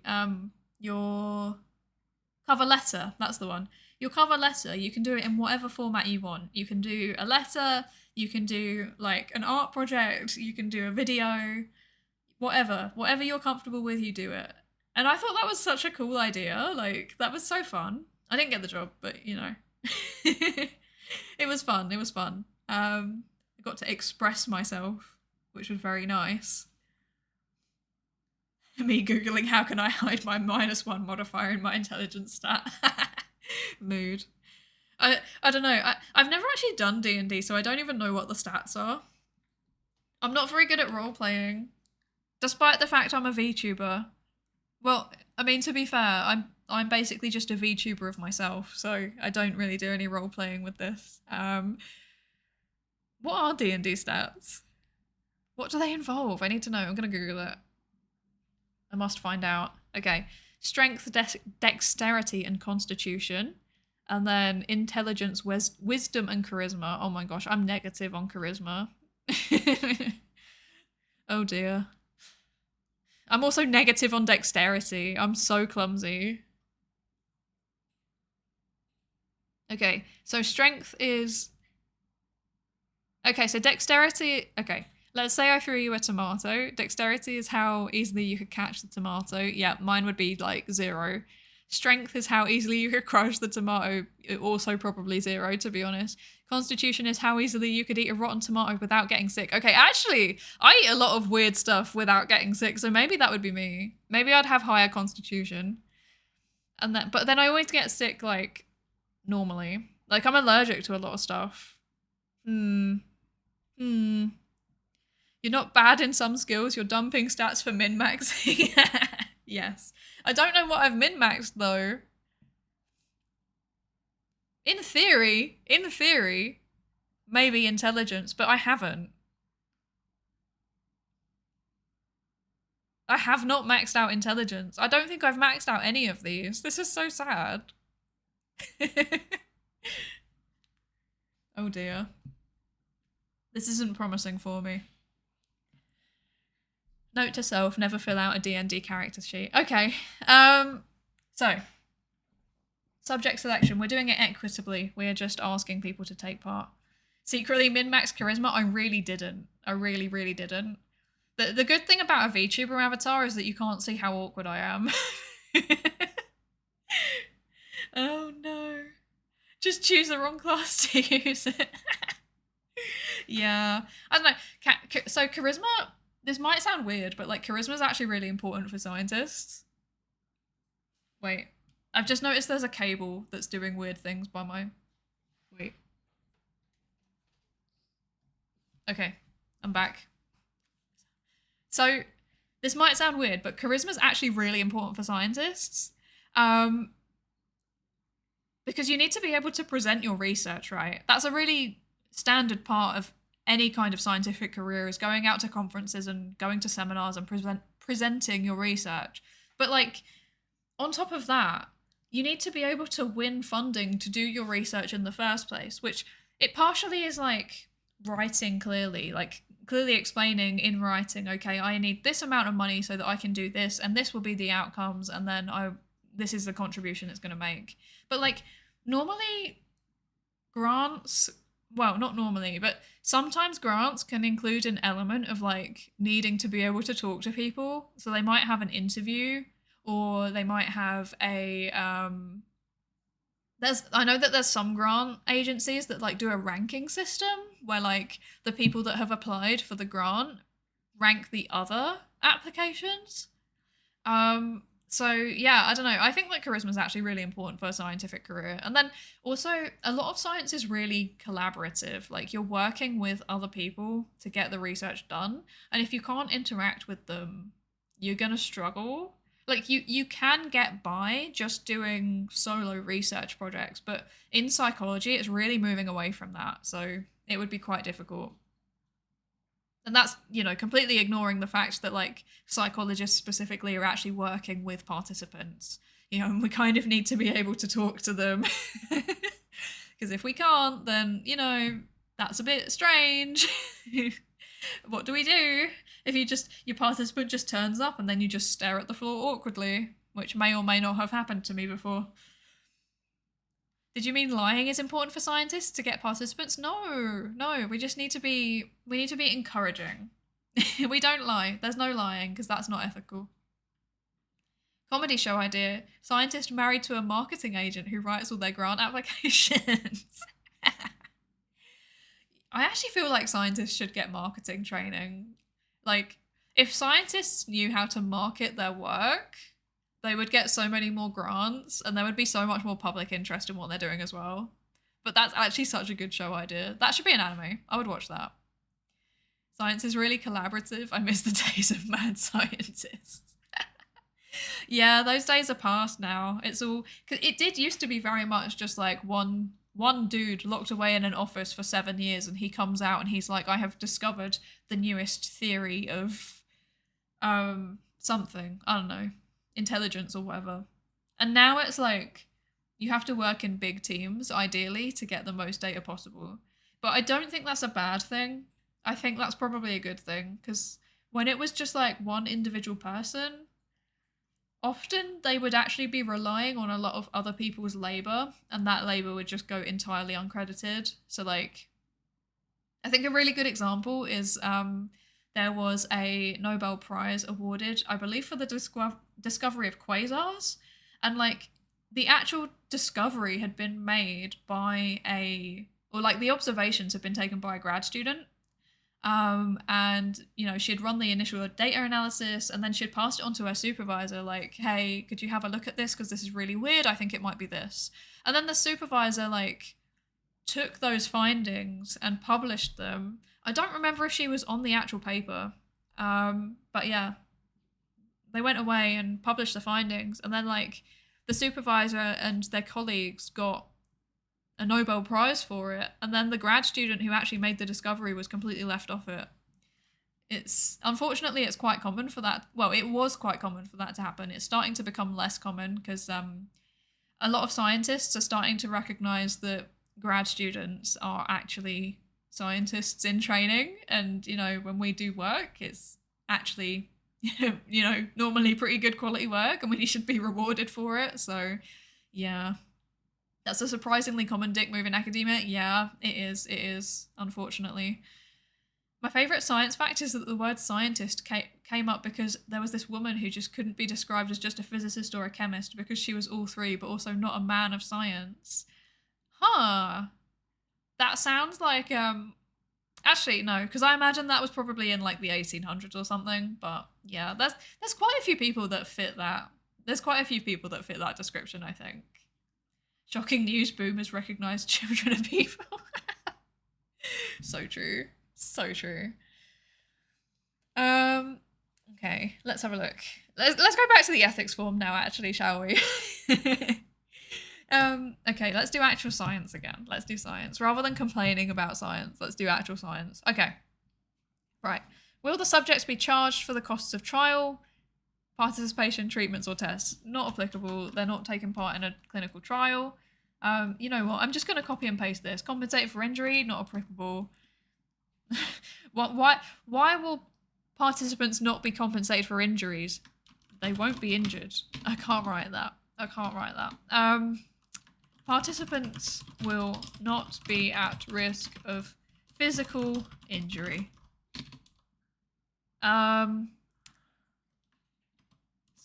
participants may experience mild psychological discomfort.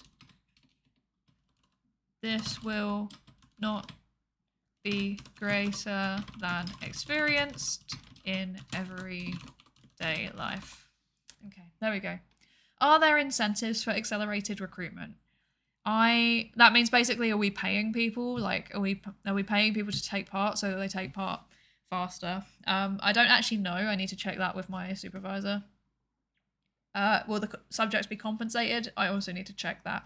I think this is a no, because we've not got like a fast track. So that's actually, I'll just set that as not applicable as well.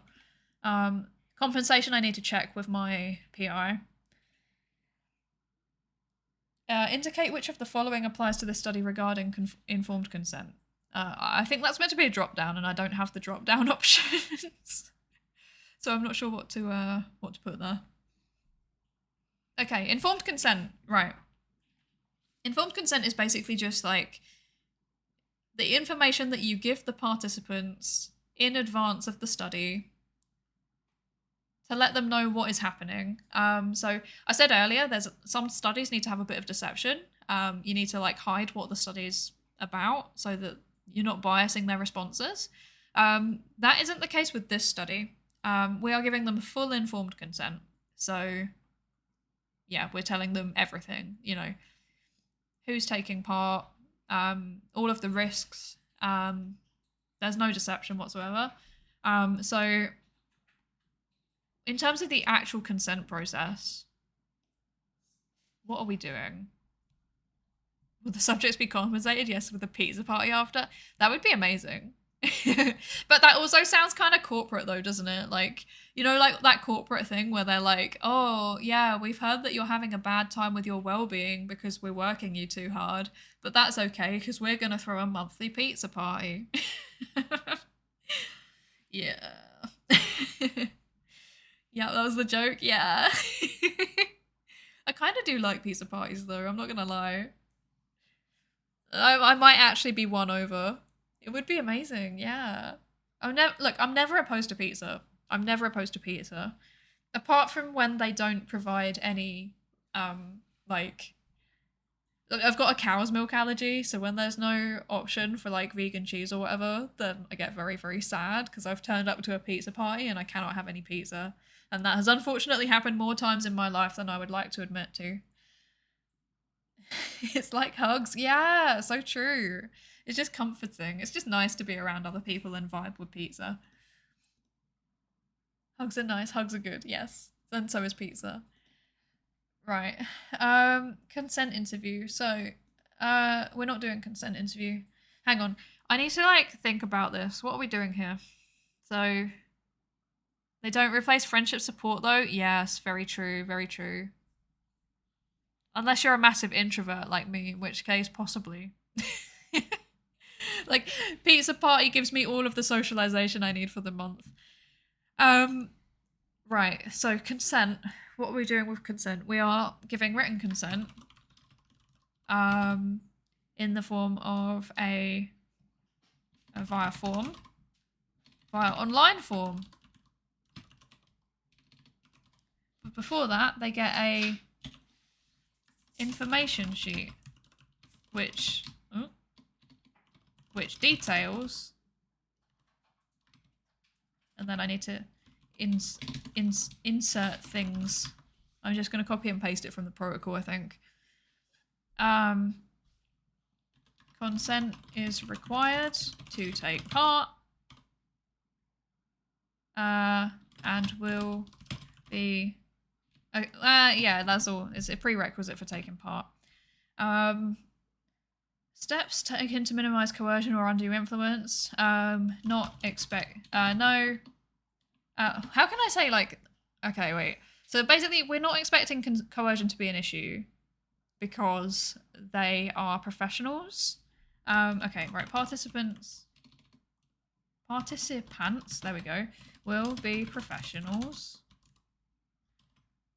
Workshop. Wait, no. Study content is linked to their professional work. Therefore, no concerns over coercion because it's within their professional expertise. I think that should cover that, hopefully. I think possibly the output thing.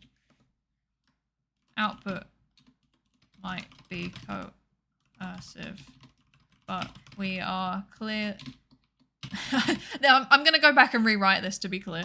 We are clearly explaining potential risks, RE, confidentiality, anonymity. I can't spell anonymity.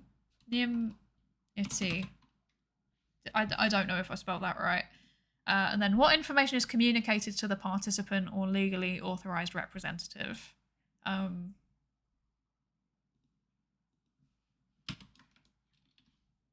that, well, that's kind of covered by this first point. So, see appendix.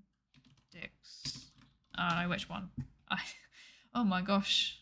Spelling is not on my skills list today. Goodness gracious. You're going to go for a quick shopping trip to get groceries and stuff. Okay. I hope you get the groceries that you need. Sending you faith and support, our dearest Cheetos-headed scientists. Thank you. Thank you very much. I hope you have a good shopping trip. I hope it all goes well and you get everything that you need. Basically, everyone has peer authority. Yes, exactly. Can I steal that phrase? Is that okay? Because that is a very good way to describe it. Actually, maybe I'll just stick it to within professional remit. Remit. That's the word. Oh my god, I got there eventually. Yes. Love that. You're back for the ethics. Hello, Luxlex. Welcome back. Welcome back. How far through have we got? We've got through... We're on page 4 out of 19, so we've not got through very far. But most of it has just been like, not applicable, not applicable, not applicable, because it's all been asking about healthcare stuff, and we're not doing any healthcare stuff. But yeah, here's the consent stuff. That's that. If non-English speaking subjects are enrolled, will you have an interpreter? Not applicable. We're only getting English speaking people. Risks to study subjects. Okay, so when you're thinking about risks to... Where's my highlight gone? Come back. Okay. When you're thinking about risks to study subjects, so it says this might include risks such as physical, psychological, social, economic, and or legal, or private information being compromised. So for psychology studies, normally the key one is like psychological. So, you know, is there a chance that their mental health could be affected by taking part in this, or their well-being? Social, I mean, physical is kind of self-explanatory. Is there a risk of being injured or harmed in some way physically? Social is like, if people found out that you took part in this study, could it damage your reputation? Economic is, if you take part in this study, could something happen to you which would affect your finances? So, for example, could you lose your job because of taking part in this? And then legal is, you know, is there any legal ramifications? Are you potentially disclosing something illegal, for example? And then privacy. So is your private information being compromised? So out of this, so we can say physical is not applicable. Why is this? Stop that. There we go. We don't like italics here. So physical, not applicable. Let's do colon. Psychological, social, economic, legal, privacy. So, out of these, physical is definitely not applicable. I think there is like a vague argument potentially for all of these. So because we're getting professionals in to talk about their experiences in the workplace and then also to suggest policies, in theory, they could disclose something that could get them in trouble with their employer. So that would cause legal or economic issues. Potential that participants could disclose information about their experiences even, or employer, which could cause... I'll just put problems at work. I'll rewrite this later. Problems at work. In theory, this could have employment ramifications. This is so the thing is that we're not explicitly linking any of the comments to individual people. Also, I've got a notification that I've got an ad coming up again. Let me just check if that's actually happening. Yeah, it says ad starting soon, but it's just kind of stuck on ad starting soon. So I apologize for the ad. I'm so sorry. I don't like them. You don't like them. Twitch needs them. So, yeah, that sucks. Okay. I don't actually know when it's going to start. It just says starting soon, so I guess I'll just keep going until I notice that it's started? I guess? I don't know. Very strange. Oh, there we go. There it goes. Okay. Okay. Well, that's fine. That's fine. I'll just sit here and wait.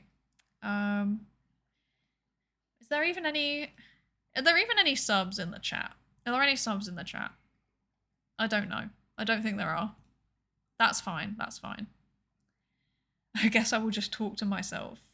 No ad! Oh, okay. There's no ad. Even though it says ad break in progress. Twitch, I swear it just does its own thing. I don't understand. You had ad block at DNS level? Based. Very based. You have Twitch Turbo, let's go! Oh my gosh. Funky time slot today. Yes, hello Fi, how are you? I apologise for the background noise. Pretend you didn't hear that. Yeah, how are you today, Fi? It is a funky time slot today. It's because I'm working. So we've been writing a research protocol. Look at this. Look at how much I've got done since I've been live. Aren't I doing a good job? But yeah, I've still got part of the method section and then the whole ethics and open science statement to do. And then this is an IRB application form, which we are 5 out of 19 pages through. Actually, you know what? Just in case there's any people that have got ads right now, what I'm going to do is just power through and see if there's anything else that we can stick not applicable under. Oh no, I think this is now getting to stuff that we actually need to fill in. That's annoying. Have you ever been inspected by the FDA? Not applicable. International site. We have never been inspected by the equivalent body in the UK or Ireland. Okay. I don't know. I mean, I know, I do know why that's a question, but that's not. We haven't had our conduct of study suspended. And there are no complaints. Unless all of you start complaining. That would not be good, though. Please don't do that. FDA imperialism? Yeah, they're trying to just take control over everything. Including non-US stuff. Wild. Non-US social science, no less. With no food or drugs involved. Oh no. Systems relevant to protection. Okay, that I probably need to answer. Describe the site provisions for monitoring data. Yeah, I need to answer that. Exemption determination. Okay, this is something that we can power through quickly. Do I intend to enroll prisoners? No, there's no prisoners. I vote we include food and drugs pre-study, namely coffee and pizza. If it was an actual in-person workshop, we probably would be providing food and drinks like that, but because it's online, because we want it to be accessible, so yeah. No, bring your own. Describe what data or specimens will be collected in the manner of collection. I need to actually answer that. Sensitive or identifiable data. Yeah, there will be. I need to answer that. Okay, this is stuff I actually need to answer to. That's annoying. Commercial applications. I don't think there's any commercial applications. Bring your own drugs. That would be something that would not pass ethics, I think. Although saying that also depends on the context, because I know somebody who is involved in clinical trials for like safe drug consumption rooms. So they're testing the effectiveness of safe drug consumption rooms where people can go and like, you know, use their illicit substances, but like they're provided clean how can I describe this in a way that won't get me Twitch TOS'd? They provide equipment for people. Clean equipment, and it's like monitored by there's like a professional there to, you know, help if something goes wrong. But yeah, they're testing whether that is safer than just like the way that people normally use their substances. Yeah, which is, it's interesting. It's interesting. The results that I've seen from that is mixed. But yeah, you know, you need to test out these things to see if they work. Otherwise, you can't make the best policy. So yeah. Exempt category requested. Okay, yeah, I need to actually fill these in. The thing is that I want to go for lunch.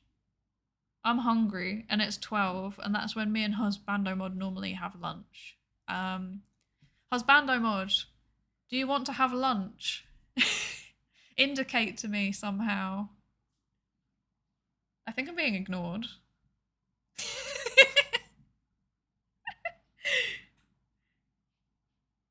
This is so sad. You've also got to go to your meeting. Yeah, you do, don't you? You do. You need to go to your meeting. Psydere mod, so true. So true. No, I think because I think he's doing like a training thing, I think. So he might still be in training.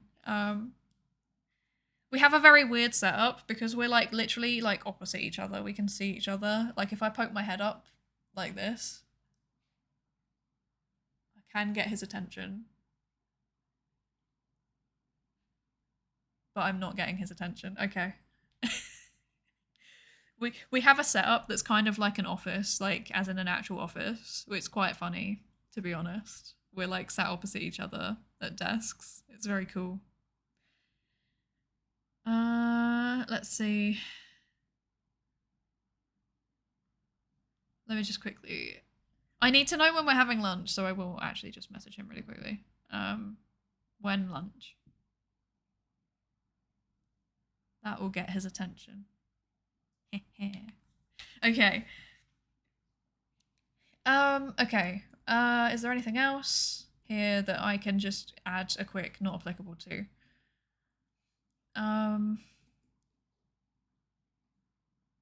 No, I actually have to fill these things out. That's so sad. Do I like cheese and wine? That is a good question. In theory, yes, but I've got I've got a cow's milk allergy, so I can't eat normal cheese. And then I've also got a medical condition that's affected by alcohol, so I can't drink alcohol. So if it's like a vegan cheese and alcohol-free wine night, yeah, sign me up. But otherwise, I would die. So it wouldn't be ideal. Grape juice. Yes, exactly. We have this thing. Oh, bye bye, Miguel. Bye bye. Have a good meeting. I hope you enjoy your meeting. Or maybe enjoy is the wrong word. I hope your meeting goes well. See you next time. Yeah, so we have this thing in the UK and Ireland called Schlur, which is like basically just grape juice. It's like fizzy grape juice. It's meant to mimic like fizzy wine, I guess. Yeah.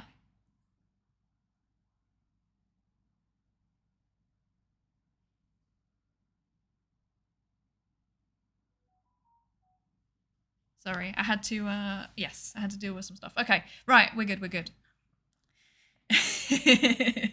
I wanted to rope you in to try Georgian cuisine, but not like that. Yeah, if I die, then it's not worth it, to be honest. Yeah. Although actually, I have a family member who has a Georgian neighbor, so I could ask if there's anything that I could have that won't kill me. That's a possibility. But yeah, to be honest, like I live in Ireland, and it's not we it's very hard to find things that aren't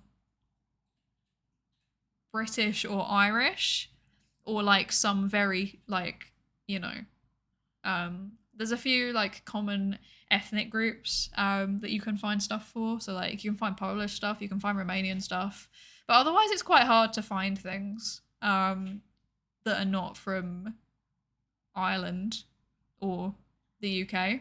So yeah, it's quite sad. It's actually something that I get.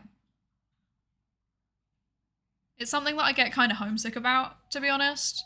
Like my favorite thing about living in England was like it was very diverse and you could basically find anything. Like you could find any kind of food or any kind of drink that you were after, like there would be somewhere. Even if you had to like travel into London or to Manchester or like a big city like that, like you would be able to find something somehow if you wanted it. And like recently I've been this is really random, but like recently I've been getting really bad cravings for like Ethiopian food because I used to have that quite a bit when I lived around London, and it's very hard to source here, unfortunately. Got to go prep for work. Enjoy. I hope you have a successful and productive prep session. Haven't ever had that. What it's like? It's for me. Like the only way I can describe it is spicy. Like, but yeah.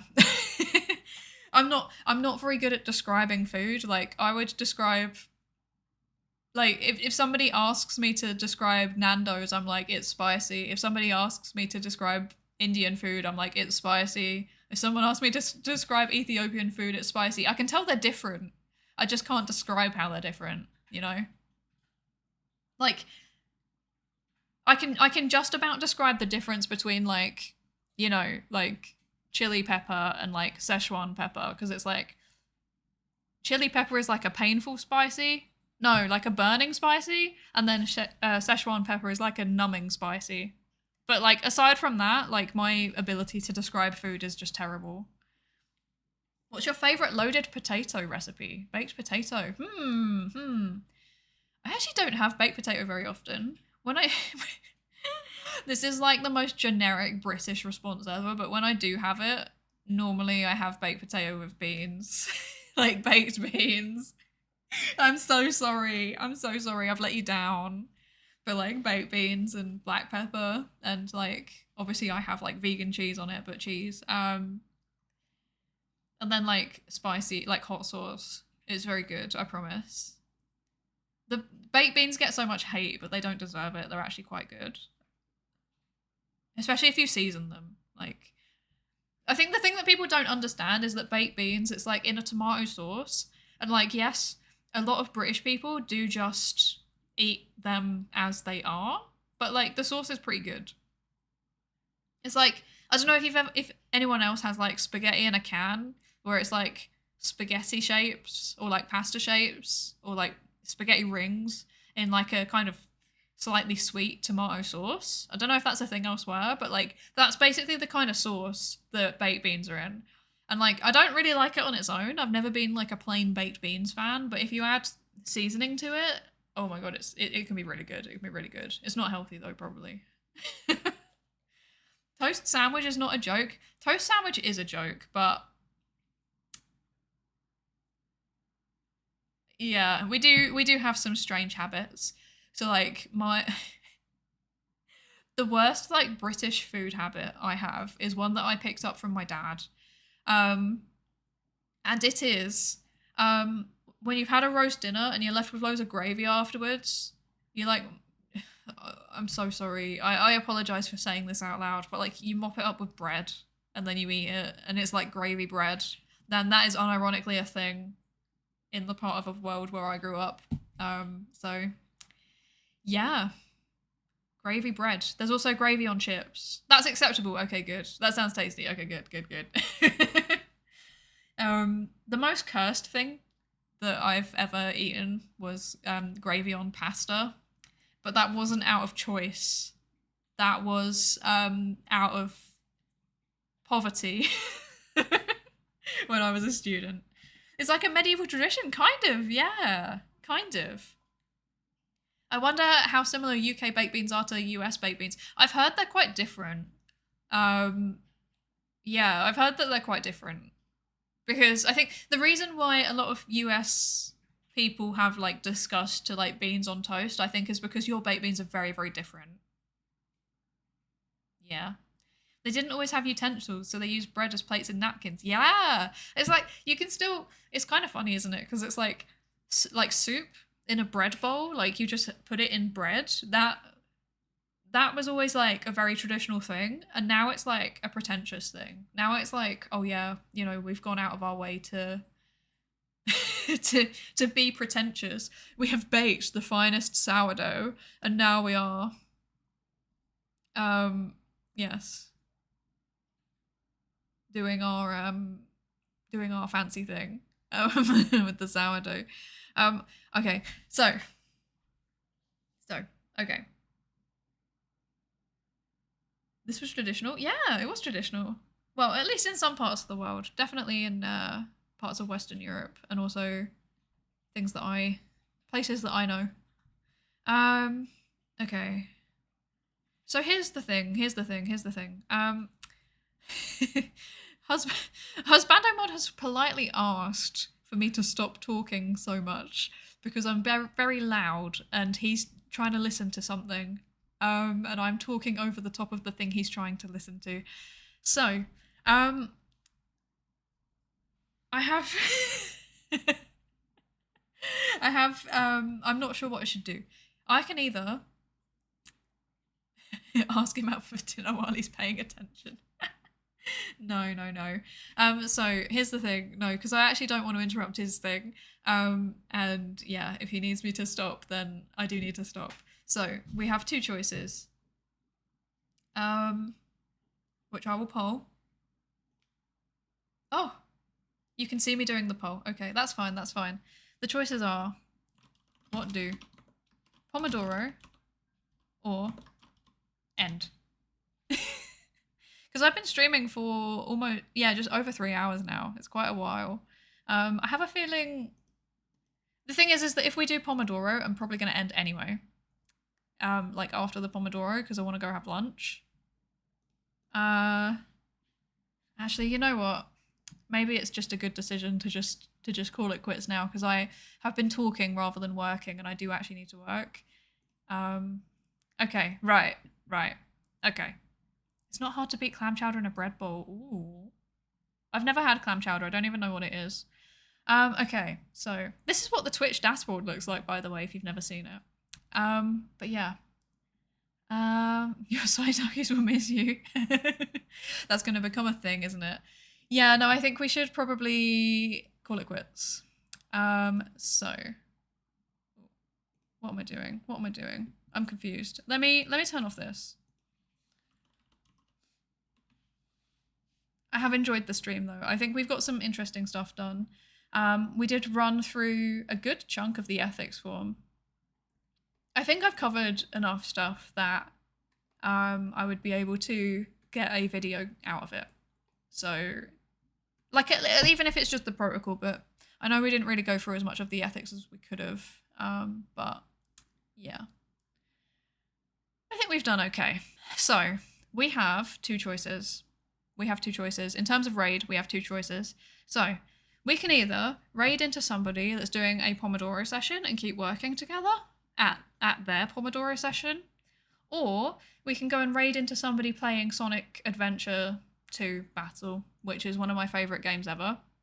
Very nostalgic for me personally. What are we feeling? Are we feeling work or are we feeling game? Let me know. What do you think? Tell me. I require assistance. What are we thinking? Or shall I just random? Should we just, you're feeling groceries? That's true. I like the idea of more co-working vibes. Okie dokes. It's been hard to leave. Oh, thank you. So I'm going to be streaming more again, hopefully in like the next few months. It's literally just a case of getting my thesis done. Okay.